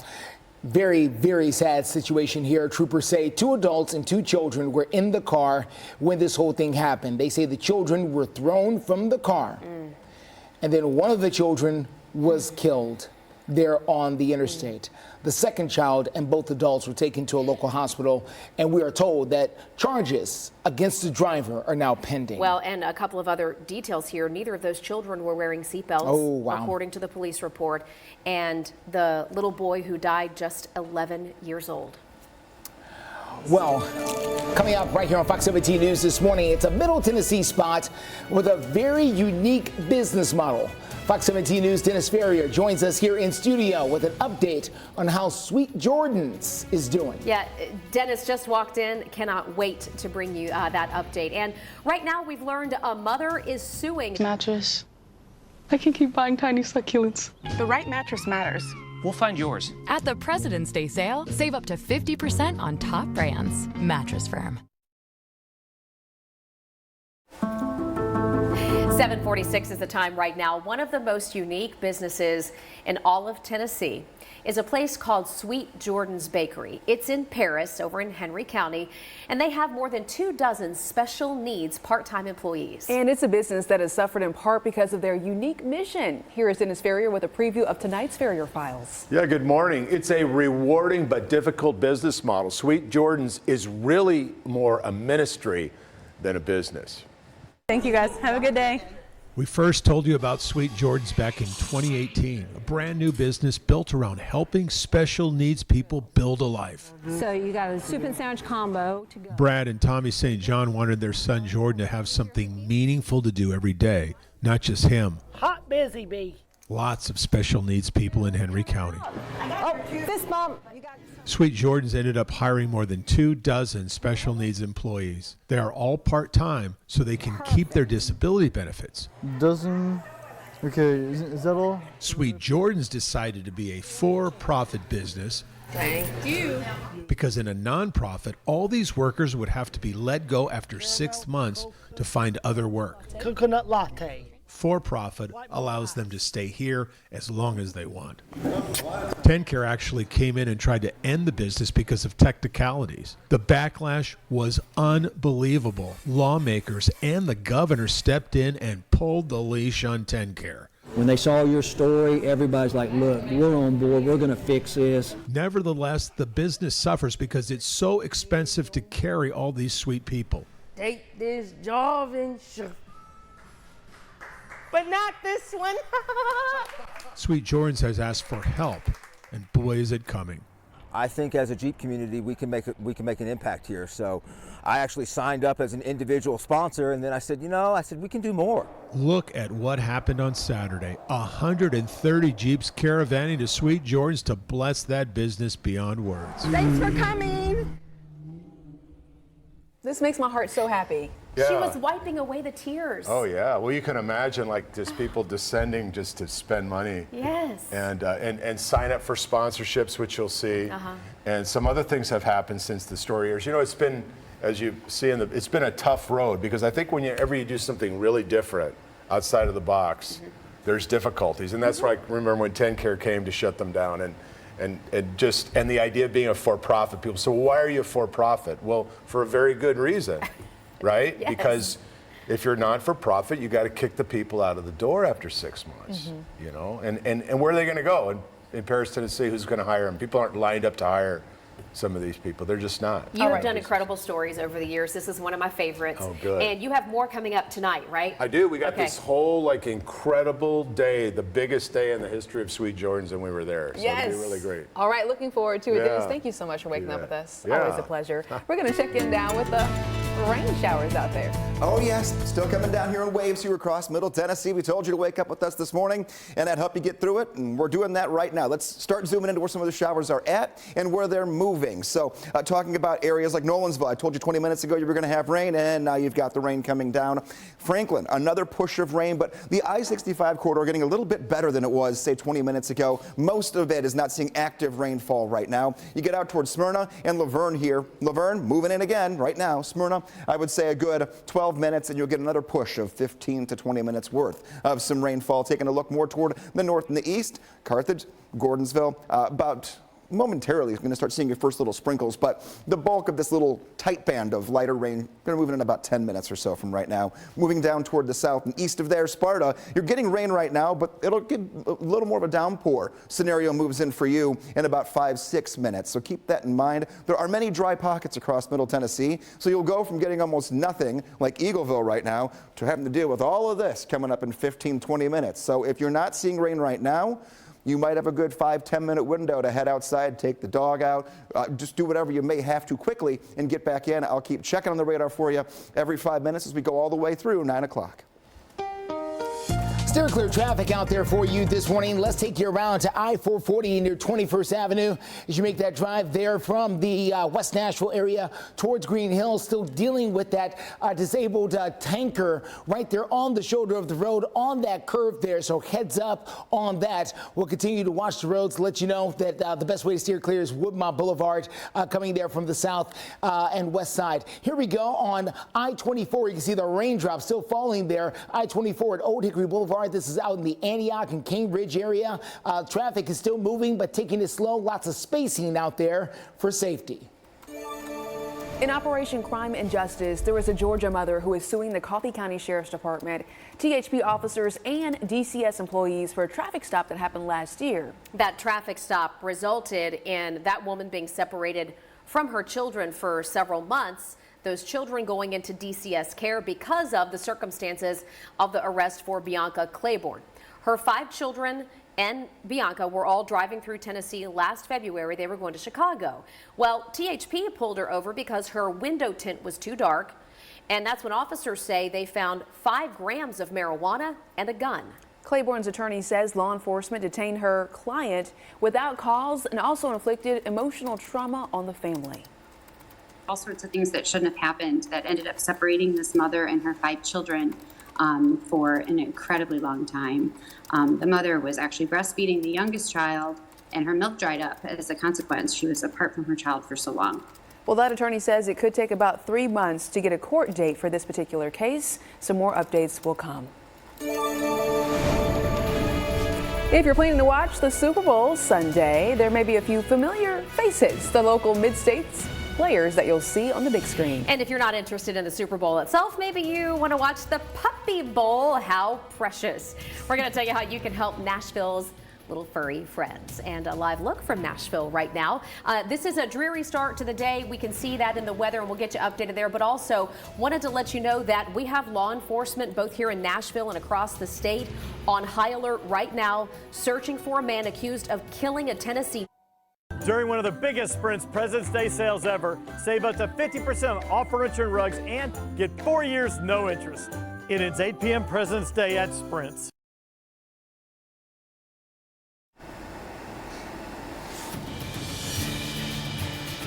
Good morning and welcome into Fox 17 News this morning, 7:56, and a live look over at Nissan Stadium.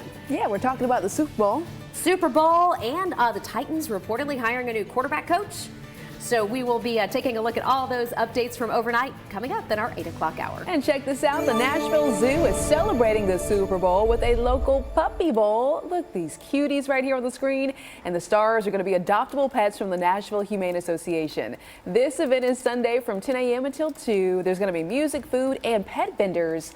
Folks who are trying to adopt a pet will leave with a care package on top of their furry friend. I mean, look at those faces. Just love it. Adorable. Yeah. Hey, we have Middle Tennessee being represented at Super Bowl 58. Sumner County Schools sharing with us, and we've got some great pictures here from Rick Murray of Memories by Murray, who happened to watch Gallatin High School alum Jordan Mason when he was playing in Sumner County. He's going to be playing for the 49ers coming up this weekend. And Jordan Mason is not the only local player on the big stage, you could say. We have Jawan Jennings, who played at Blackman High School in Murfreesboro. How awesome. I love the local connections here. Yeah, good stuff. Great stuff indeed. Taking a look here, 7:57. Going ahead toward the weekend today, hit and miss showers this morning, and then rain picks back up this evening into tonight. The setup for tomorrow, waves of rain will continue to move in a little bit heavier than what we'll end up seeing today. So keep that in mind. The umbrella is going to be needed every day until we get to Tuesday of next week. That's where we're at. Taking a look at future rainfall, we're going to zoom you in and give you the big picture. Now through Tuesday morning, basically 1 to 3 inches of rain. The more northwest we go, the less rain we're going to get. The more southeast we go, the more rain we're going to see. So keep that in mind. If you're in places like Murfreesboro, Lewisburg, Tullahoma, out toward the plateau, 2+ inches of rain cannot be ruled out in the forecast. How do you keep track of all these bands that move through? You get the Fox 17 Code Red weather app. You can either scan the QR code if you're holding your phone or go to either of the app stores, depending upon your device.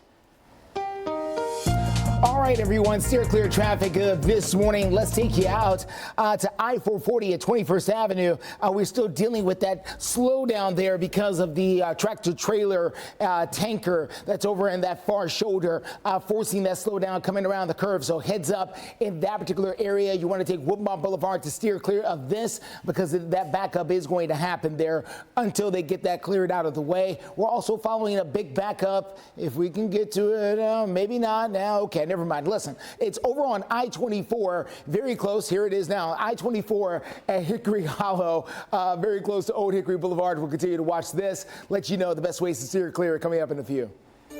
Trending now on Fox17.com. Like to see what stories are going straight to your inbox. Is this story, Anita's journey, Tennessee teenager facing new future after rare infection that unfortunately required her legs be amputated. So just another story that's out of Chattanooga. And if you want to read the updates about this story, go to Fox17.com. Also, go ahead and sign up for our daily newsletter. That way you can get our updates straight to your phone every single weekday morning. Promotional consideration for this program provided by Ponce Law. Here at Fox 17 News, we have teamed up with Ponce Law to find and award local hometown heroes in our communities. And we want to take this opportunity to encourage you to tell us about your local hometown hero. That person could win $1,000. Yeah, anyone, veteran, frontline worker, teacher, all of that. If you know someone doing great things in your community, go ahead and nominate them by doing this. Go to our website or go to Hometown Hero online at poncelaw.com/hometown hero. Every month, a selected hero then going to be featured right here on Fox 17 News. Promotional consideration for this program provided by Ponce Law. You're watching Fox 17 News This Morning, your Code Red station. Now on Fox 17 News this Friday morning, a blue alert issued for this man suspected of killing a Blount County deputy.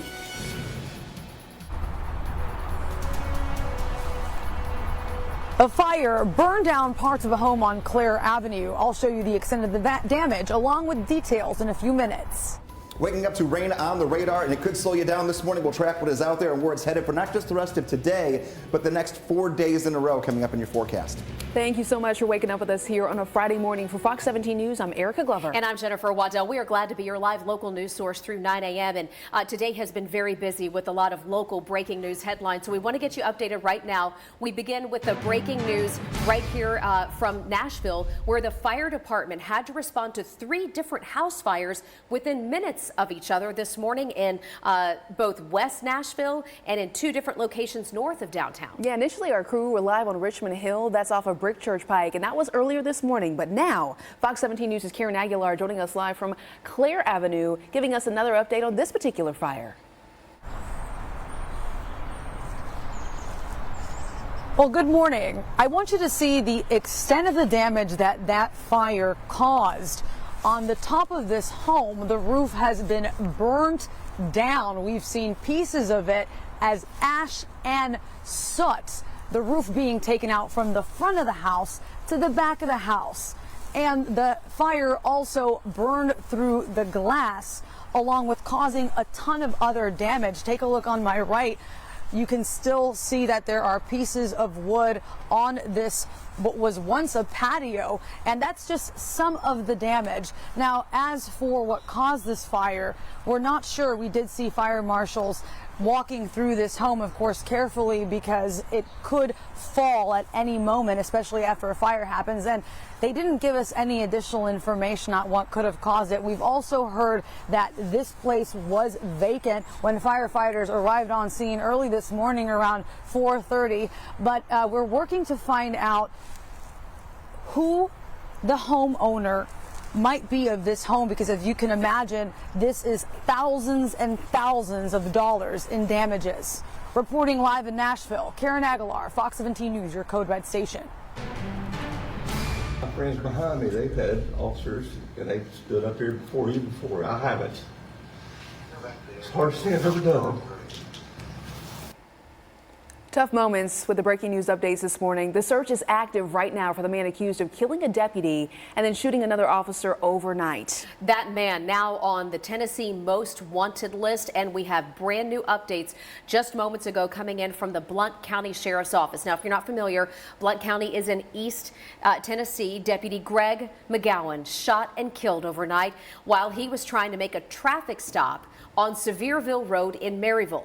Now, we have just learned that road has now reopened. It has been a crime scene ever since it all went down, but it's now reopened. And we're also told that second deputy who was shot in this whole situation, Shelby Eggers, who was shot in the leg, has now been released from the hospital, which is good news. She is recovering at home, and she, by the way, managed to fire off a shot at the man who is suspected in Deputy McGowan's death. And we know you're busy, but stop what you're doing and look at this screen, because police are searching for this man.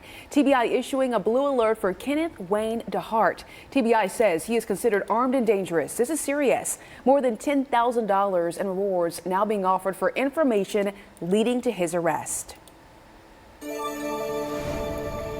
And we have more breaking news updates coming out of Nashville after 2 people are shot and killed in the parking lot of Meg's Magnet Middle School In Nashville, 2 men are dead. The shooting happening overnight. And if you look at the picture on your screen, this is new coming to us from Metro Nashville PD.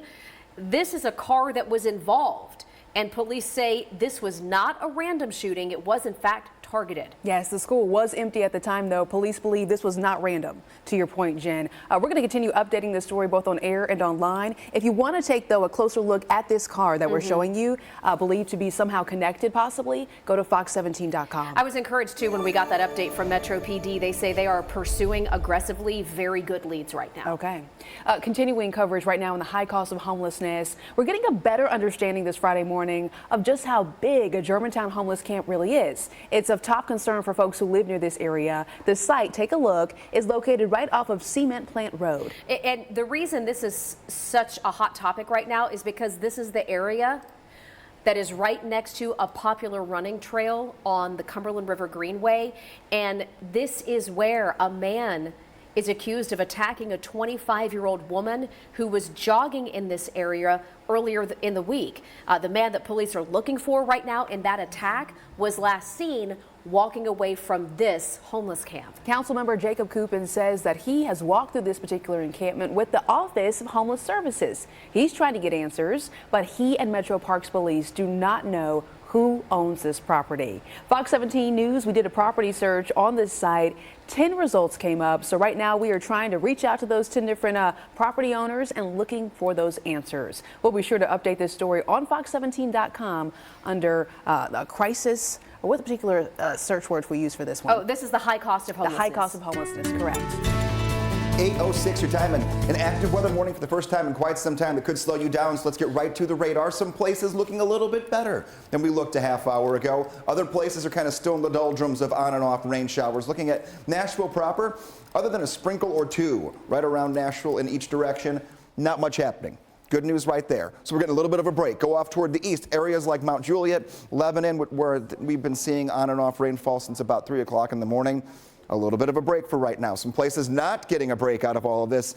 Eagleville, you've gone through 2 or 3 different rounds of some heavier rainfall. So is Thompson Station, Franklin, the Brentwood area. And this is all continuing to move now toward the north and east. I-24, Murfreesboro on up towards Smyrna looks pretty good for right now as far as no rain coming down, but there will be rain within the next 20 minutes that moves into this corridor once again.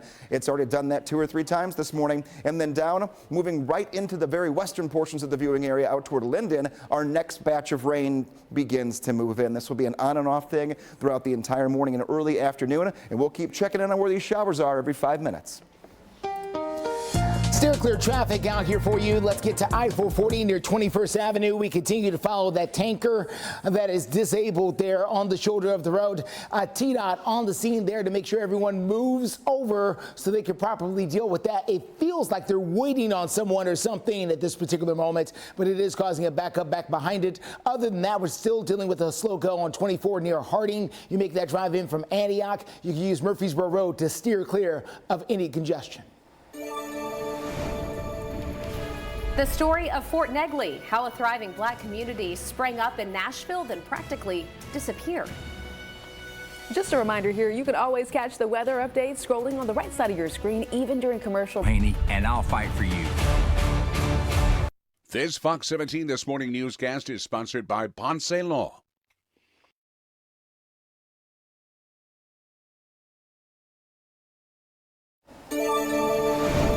8:10 is the time, and for years there's been an ongoing effort to raise money and awareness for the restoration of Fort Negley.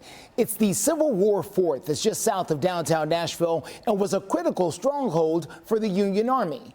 But Fort Negley is more than just a military base. It was also the beginning of a whole neighborhood.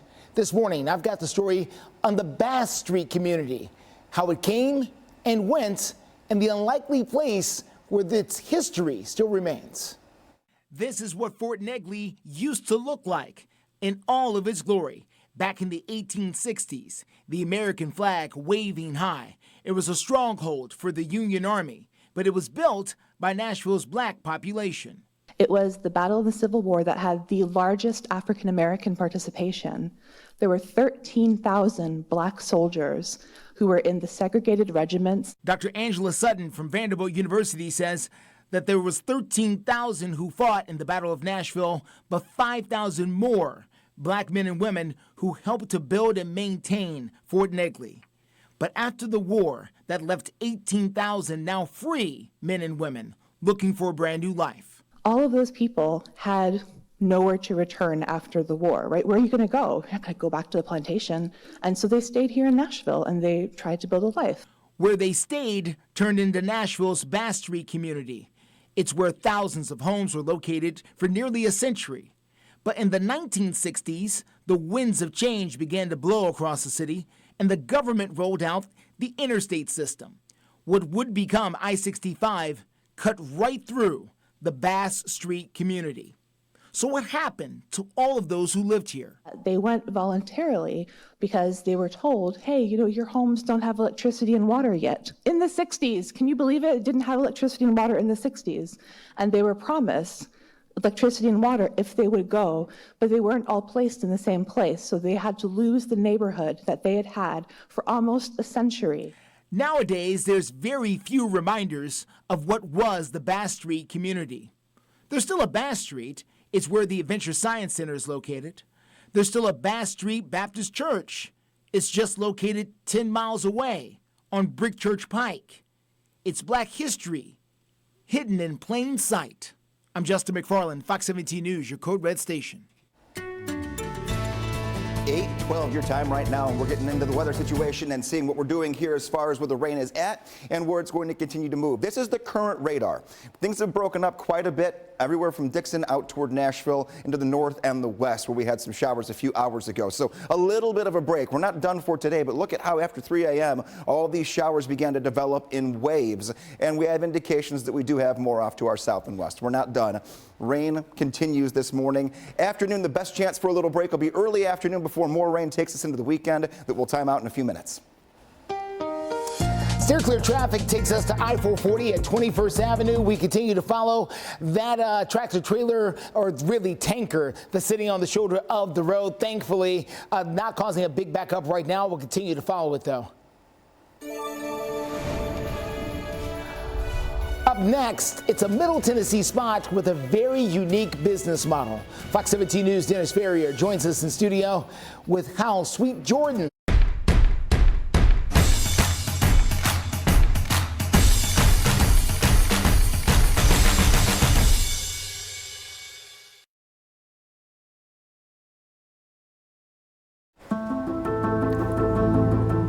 It's one of the most unique businesses in Tennessee. Sweet Jordan's Bakery in Paris over in Henry County has more than 24 special needs part-time employees. Dennis Ferrier has told us about this business before, and he has an incredible update this morning. Sweet Jordan's has suffered in part because of that unique business model that Erica was talking about.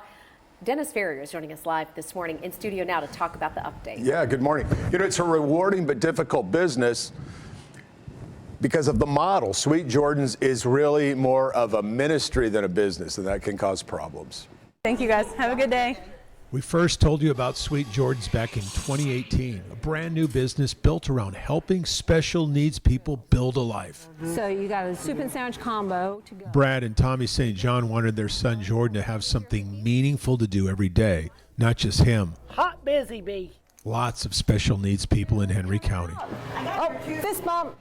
Sweet Jordan's ended up hiring more than 24 special needs employees. They are all part-time, so they can keep their disability benefits. Dozen. Okay, is that all? Sweet Jordan's decided to be a for-profit business. Thank you. Because in a nonprofit, all these workers would have to be let go after 6 months to find other work. Coconut latte. For-profit allows them to stay here as long as they want. TennCare actually came in and tried to end the business because of technicalities. The backlash was unbelievable. Lawmakers and the governor stepped in and pulled the leash on TennCare. When they saw your story, everybody's like, look, we're on board, we're going to fix this. Nevertheless, the business suffers because it's so expensive to carry all these sweet people. Take this job and but not this one. Sweet Jordan's has asked for help, and boy is it coming. I think as a Jeep community, we can make an impact here. So I actually signed up as an individual sponsor, and then I said, we can do more. Look at what happened on Saturday. 130 Jeeps caravanning to Sweet Jordan's to bless that business beyond words. Thanks for coming. Dennis, thank you so much for joining us here on the morning show. We know this is early for you, but you bring so much joy through this series of stories about Sweet Jordan's. It's just awesome. Yeah, you walk into that place and so many people who've gone, they've said, we're going to go up there. And they go up there like on a Saturday and they leave. They're so happy. Yes. Because, you can't just do an interview. You've got like everything comes with a hug. Gosh, and there's more to the story, which there's airs tonight. way more to the story. That was just Okay. a preview. We've got a great story. It's amazing how this business was blessed by these Jeep clubs. Jeep Wrench was the one that started, but it ended up Jeeps from multiple counties and went up there and just buried them with love. A caravan of Jeeps. Cannot wait to see the full story tonight. Yeah. So make sure you're tuning in tonight. That's going to be at 9, right? 9 o'clock tonight. Okay, good stuff. Dennis, thank you. 8:19 your time, and looking at the forecast for you here. We talked all week long about rain moving in on Friday and then continuing into the weekend, and here we wake up on Friday and we have rain in portions of Middle Tennessee. Most of it now is south of I-40. Nashville area has gotten much better, so we'll take it. We're not done, but at least for now we have a little bit of a break. Doppler radar going out toward the east. Things have died down a little bit too. I-40 from Lebanon all the way down toward Nashville. No rain coming down as of right now. The one area that continues to be a little bit of a nuisance is when you get down towards, say, Brentwood, taking yourself down toward Franklin, Thompson Station, and then you go more toward the east, areas like Eagleville, and even out toward Murfreesboro. We're seeing the rain begin to move back into the area, and it will only pick up here over the course of the next 10 to 15 minutes. Keep that in mind. These are some of the spots that are still stuck in the rain, and our next batch is already moving in to our westernmost counties. And this is going to continue on and off throughout this morning into the afternoon. The afternoon, more dry hours than rainy hours, thankfully, but overnight tonight, we're not done. We gear it right back up. One more push of rain tonight into tomorrow, and then we'll continue with more rain Sunday into Monday. Temperatures drop after that. 65 degrees this afternoon. Right side of your screen, your current temps. Steer clear traffic here on I-440 at 21st Avenue. Unsure what's going on here, but let's take a look. We've got a tanker on the shoulder of the road here at I-440, very close to 21st Avenue near Green Hills. Okay, that's what's going on. We've got the tow truck finally pulling into place here to get this tanker out of here. So hopefully once they do, things can resume as normal out there on I-440 as you make that drive towards Green Hills. Other areas of town include I-65 at Trinity. There from the north side, you can see traffic slowing up, and that is causing some delays. Here we go with the drive times, 37 minutes in from Mount Juliet, 50 minutes. Great time from Murfreesboro, 35 minutes in from Franklin. The rain everywhere, slowing things down. Justin, thank you. Coming up in Operation Crime and Justice, 2 teenagers arrested for their involvement in Wet n Wild street takeovers. Strange name, but we're going to tell you what police say happened during a riot. Yeah, I guess they thought they were being cute. Last laughs with police right now. A group in Nashville is about to get a deal on their Justice for All. 615-244-4321. See how your business can earn the competitive advantage of accreditation. Visit bbb.org.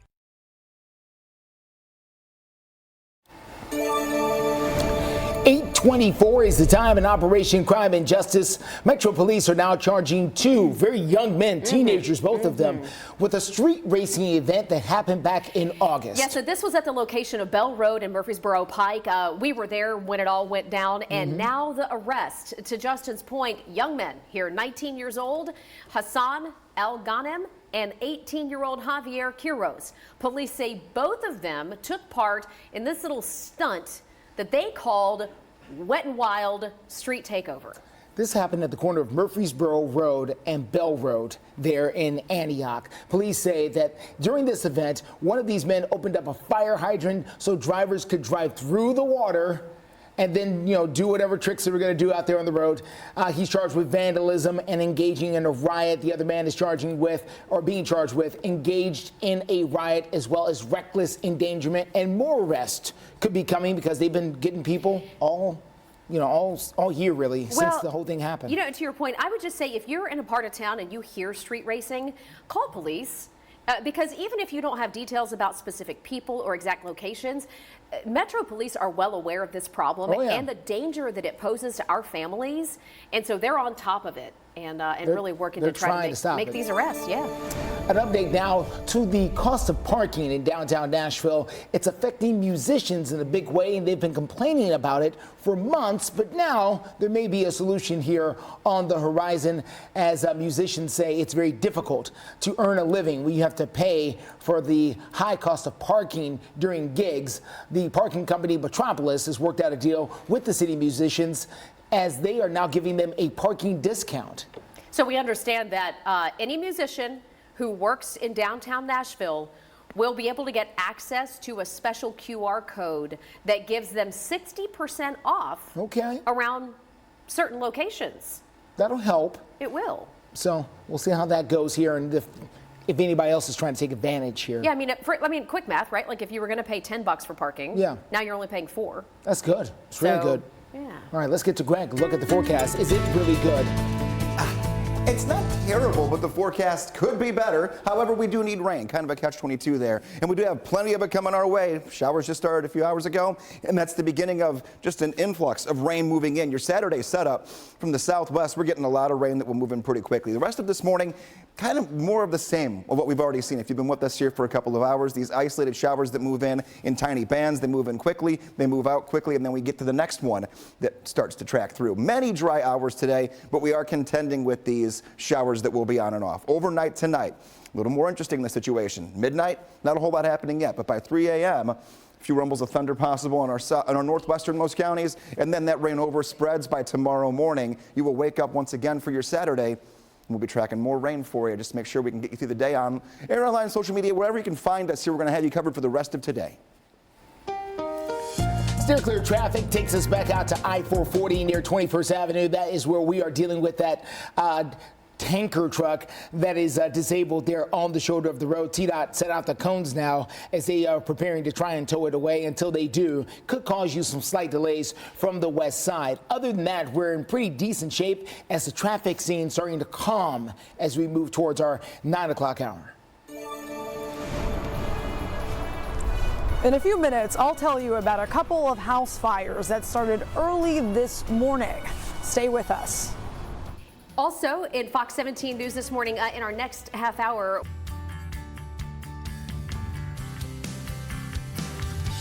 This Fox 17 newscast is sponsored by the Higgins Firm. You're watching Fox 17 News this morning, your Code Red station. Waking up to rain on the radar, and this is just the beginning. We'll track what's out there right now and where it's moving here on radar, and also look ahead to your entire weekend planner coming up in your forecast.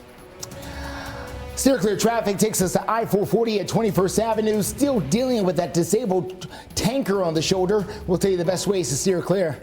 Thank you so much for waking up with us here on Fox 17 News this Friday morning. I'm Erica Glover. And I'm Jennifer Waddell. We're glad to be here for you as your live local news source through 9 a.m. We've got 30 minutes to go to get you updated before you head out the door. And we are continuing to follow our breaking news this morning here on Fox 17. We're talking about the Nashville Fire Department, who says they responded to 3 house fires within minutes of each other this morning. All right, so let's give you an idea as to where these happened. We had one fire reported at Harrington Avenue north of Nashville.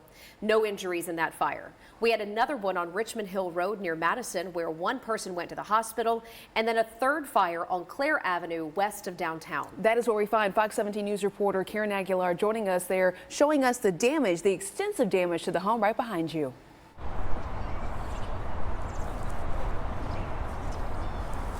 This home on Clare Avenue is one of 2 fires that we went to early this morning. Now, I want to show you the extent of this damage. This wall has been burnt down, leaving pieces of charred wood on the ground. Now, firefighters have been here all morning to put out this fire, and you can see that they've been here all morning. Just from this insulation, it's still wet from the water of their hoses. Now, fire officials tell me that this home was empty when the fire started and that luckily no one was hurt. But on Richmond Hill Drive, as Jen mentioned, it was a different story. Investigators on scene told me that one man was taken to the hospital. Now, at this moment, we are working to find out the condition of that victim and also who owns this home behind me. Reporting in Nashville, Karen Aguilar, Fox 17 News, your Code Red station. Karen, thank you. At 8:33, we do want to check in now. Check the radar for those showers that are hitting different areas. Just depends on where you are, Greg.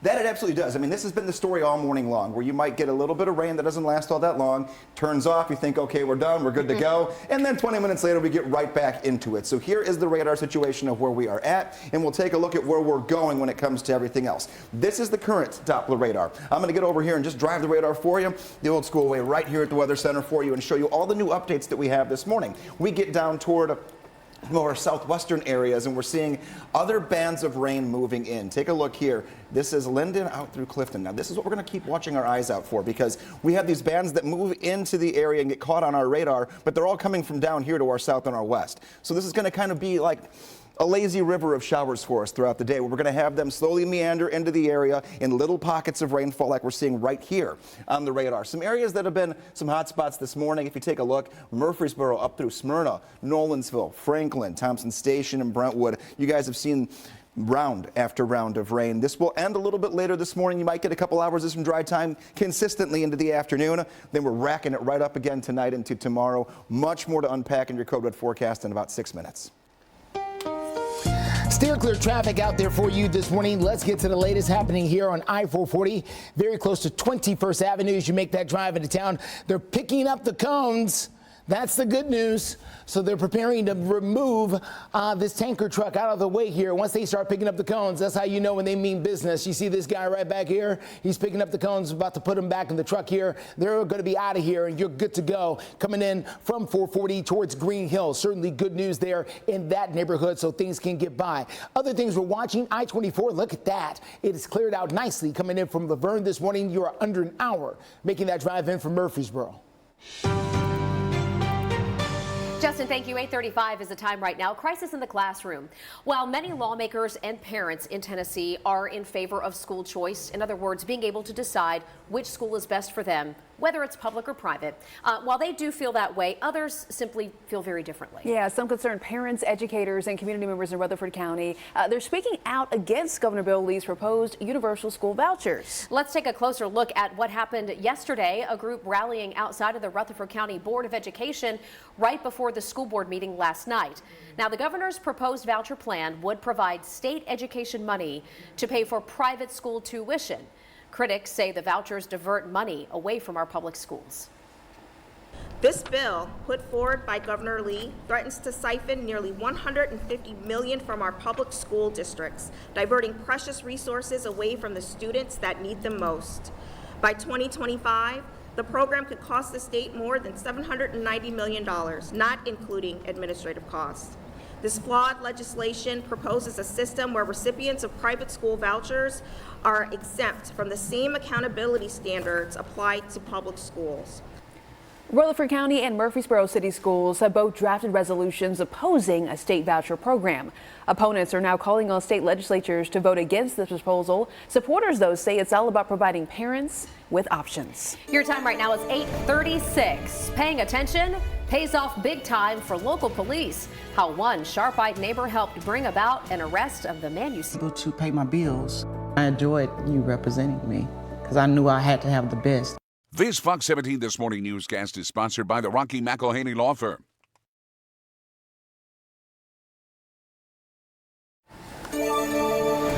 Operation Crime and Justice this morning. Metro Police say that a neighbor paying attention to their surroundings led to the arrest of a serial theft suspect. And this man was wanted for lots of thefts, not just in Nashville, but beyond. But they caught up with him over on Packard Drive. Yeah, that's in South Nashville. The man you see on your screen is Luis Cardona, and he's facing all kinds of charges, including stealing cars, running from police, and resisting arrest.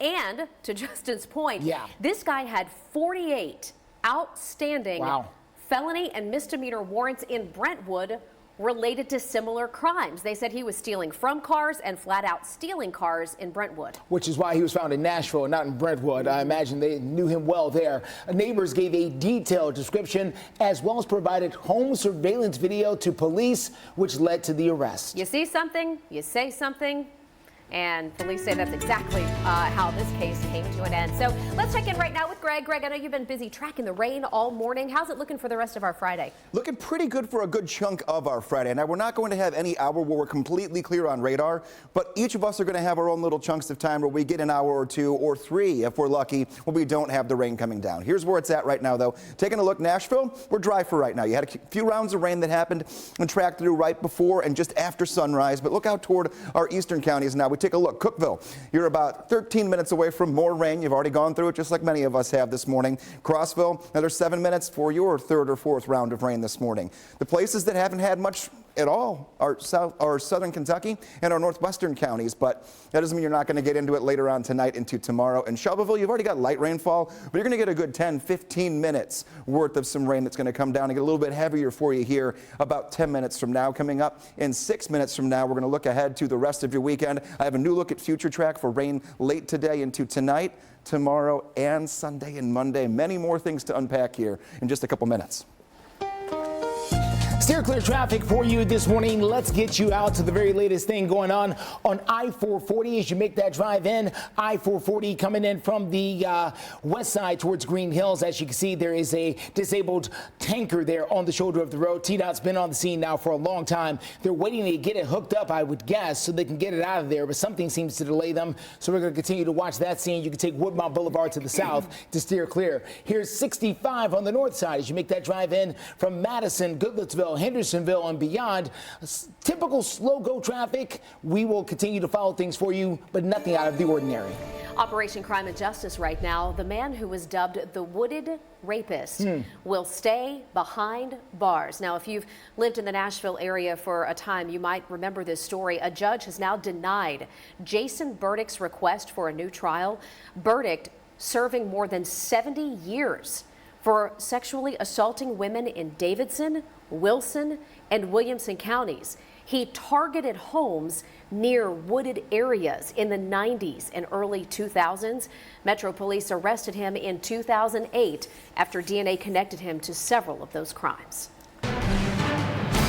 Well, February is Heart Health Month. And this month, we are learning more about one tool in particular that could help save thousands of lives and help make sure that people know what to do and are able to deal with a heart attack if one were to happen. All right, 8:43 right now, live look into downtown Nashville. Kind of dreary, rainy start to the day.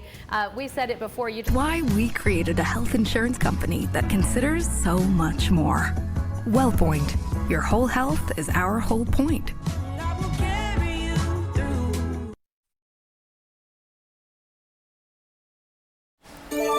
More than 356,000 people have an out-of-hospital cardiac arrest in the U.S. every year. Yeah, those people are more likely to survive if somebody uses an automated external defibrillator. You've heard them referred to as an AED. Michael Wallace, Director for EMS for Williamson Health, is here to help us understand AEDs and, so important here, how to use them. Yeah, let's walk through the system here, and you brought some tools to help everybody at home maybe learn how to do this right here, right now.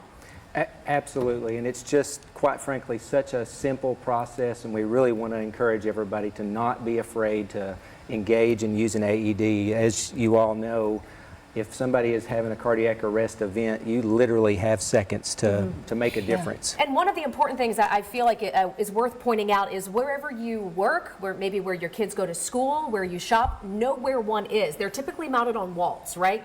That's correct. Okay. And nowadays we see them in all major public facilities, the movie theaters, the hospitals. Look for them. Yeah, that's exactly right. Know where they are. Always keep your eye out. All right, so show us. This is your kit here. Show us how to do this. Yeah, this is just one example of what they look like, and they're very easy to use. Can we hold this up? I'm going to hold it up just a little bit. So absolutely. Okay. And they all come with a set of pads that you quickly, when you hook the pads up, simply turn the device on, and it gives you instructions on exactly where to place the pads. So it's pretty fail-safe. It's not hard to do. It really is that simple. So you're putting on both sides of the chest? That's correct. Okay. Which generates a good signal. And the device automatically tells you what to do. It tells you to push to analyze. So we simply do that. Let's say you're going through this, and it's intense, right? Is there a common mistake that you say, hey, just watch out, make sure you don't do this incorrectly? You know, in all sincerity, the most common mistake is just the anxiousness. Oh, we can hear it though. We've got to just relax, follow the instructions. Stay calm. That's exactly right. And really the only main thing to watch out for is if the environment was to be really wet. You certainly want to get them out of that wet environment. So it said push to shock. And then you simply push to shock, and you Okay. stay clear while you're doing that, and then it tells you to go right back to doing CPR. And it'll reanalyze this automatically every 2 minutes. Wow. And okay. it does all the work for you. You don't have to understand how to use it. You know, you mentioning 2 minutes, I mean, seconds count in cardiac arrest. And so if you can get this done while you're waiting for an ambulance to arrive, that could certainly mean the difference between life and death. And absolutely. Do I continue this until EMS arrives? Yes, that's the main thing, is just keep doing the hard and fast chest compressions and let the machine tell you. It'll prompt you every 2 minutes, and if it tells you to push shock, then just push shock. Some of them are fully automated and you don't even have to push a button. This is so useful, and I know somebody will walk away today thinking, man, okay, now I feel more prepared. Thank you so much for your time. We appreciate you. You're welcome. We're going to check in now with our weather update. Hey there, Greg. Hey, time right now is 8:48, and I do have some updates for you here for what's happening tonight into tomorrow. So this morning, the picture's painted already. We already have the showers that are out there, mainly south of I-40. That will continue for a few more hours. That just the on and off doldrums of rain, a break, rain, a break. Do not expect sunshine today. It's just not really going to happen for us. Taking a look, 5 o'clock, relatively dry, but overnight tonight, little specks beginning to develop here going into midnight. But they're yellow and they're orange, so we could have some heavier downpours, maybe even a clap of thunder through southern Kentucky, where you've seen no rain so far this morning. Then here, we take it 6 a.m. tomorrow. You wake up tomorrow morning just like this morning, having to watch the radar. Get the Fox 17 Code Red weather app. That's how you'll know where the rain is at. Another push late in the day tomorrow, late afternoon through the evening. This is 6 p.m. on your Saturday. You're getting the idea here. We're going to have rounds of rain continuously tracking through the area in the next 4 days. 10 p.m. on your Saturday. Saturday night into Sunday, a good batch of some rain moves in for us, and then we'll take a look at a little bit of a dry time for Sunday before one more rain chance Sunday into Monday. By the time we're done with Monday and all of these on and off waves of rain happen, here's how much we're going to see. If you get off toward our northwesternmost counties, you'll see the least amount of hours worth of rain and rainfall totals. Taking a look, right around 1 inch or so, and then the more south and east we get, the more rain we're going to see. 1 to 3 inches possible across the board. The highest totals will be in places like McMinnville, Lewisburg, Tullahoma, out toward the Cumberland Plateau. Stick with me. I got one more check of the forecast for you coming up in a few minutes, and that'll have the 7-day that pieces all of this together and looks ahead to a big cool down next week. Steer clear traffic takes us out to I-440 at 21st Avenue. This is as you make your drive in from the west side of town. As you can see, traffic is moving there, and it's moving along without a whole lot of delay, despite the fact we've got a tanker over here that's been disabled on the road now for several hours. They've got the tow truck in place to get it out of there. Your drive times to get you out the door: Clarksville 62 minutes, Murfreesboro 50, Hendersonville 33 minutes. Now on Fox 17 News this morning, a blue alert issued for a man right here on your screen suspected of killing a Blount County deputy. We'll have some more updates on this breaking news. And on the right side of your screen, current temperatures are in the 40s. Selling your home to Open Door is so easy. You can do it during halftime. Keep an eye on this one, Beth. Oh yeah, it's not like I'm selling the house or anything. Sign up for a halftime showing at opendoor.com.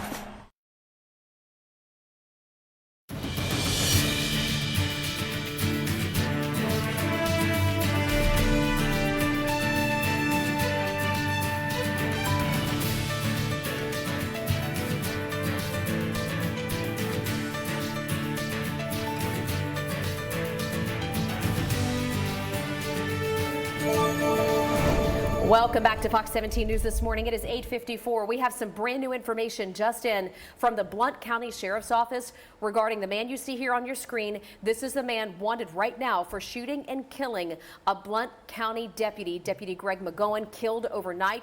Well, Blount County investigators now say they're asking everybody this is going to be just north of Maryville, Tennessee. This is in the Wildwood community, to please go through, check their doorbell cameras, check their property cameras, check trail cams, because they are doing everything they can to find Kenneth Wayne DeHart, who they say is the man responsible. More than $10,000 in rewards now being offered for information leading to this arrest. If you want to read the updates, maybe take a closer look at this photograph on your screen. Go to fox17.com. We are covering the story, sharing all those updates throughout the day. We also have continuing coverage now on the high cost of homelessness. Yeah. We're getting a better understanding of just how big a Germantown homeless camp truly is. Yeah, let's take a look right here. And the reason this is top of mind right now is because of a crime committed in this area. The site is just off of Cement Plant Road, running along the Cumberland River and the running trail that's right there. The encampment is under a microscope because a man accused of attacking a 25-year-old woman on that greenway was last seen coming from that homeless camp. Councilmember Jacob Coupin says he has walked through this encampment with the Office of Homeless Services, so they know it's there, but he and Metro Parks Police claim they don't know who owns the property. Well, we started digging, and we found 10 results coming up as to who owns it. We're actively looking to track down that owner, and we'll keep you posted on air and online. And here we are, that first day of the 4 days we mentioned when rain will be the big factor. We're offering up to 32% off on Whom Band. Head to asadeals.com for this exclusive offer.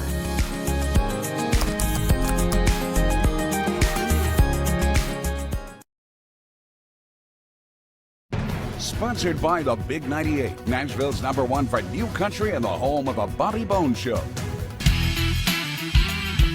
We're so thrilled to have on the show Alyssa and Wayne Brewer with their new album that came out this last year, a tribute to George Jones and Tammy Wynette. They sing George and Tammy. Thank you both for coming on the show.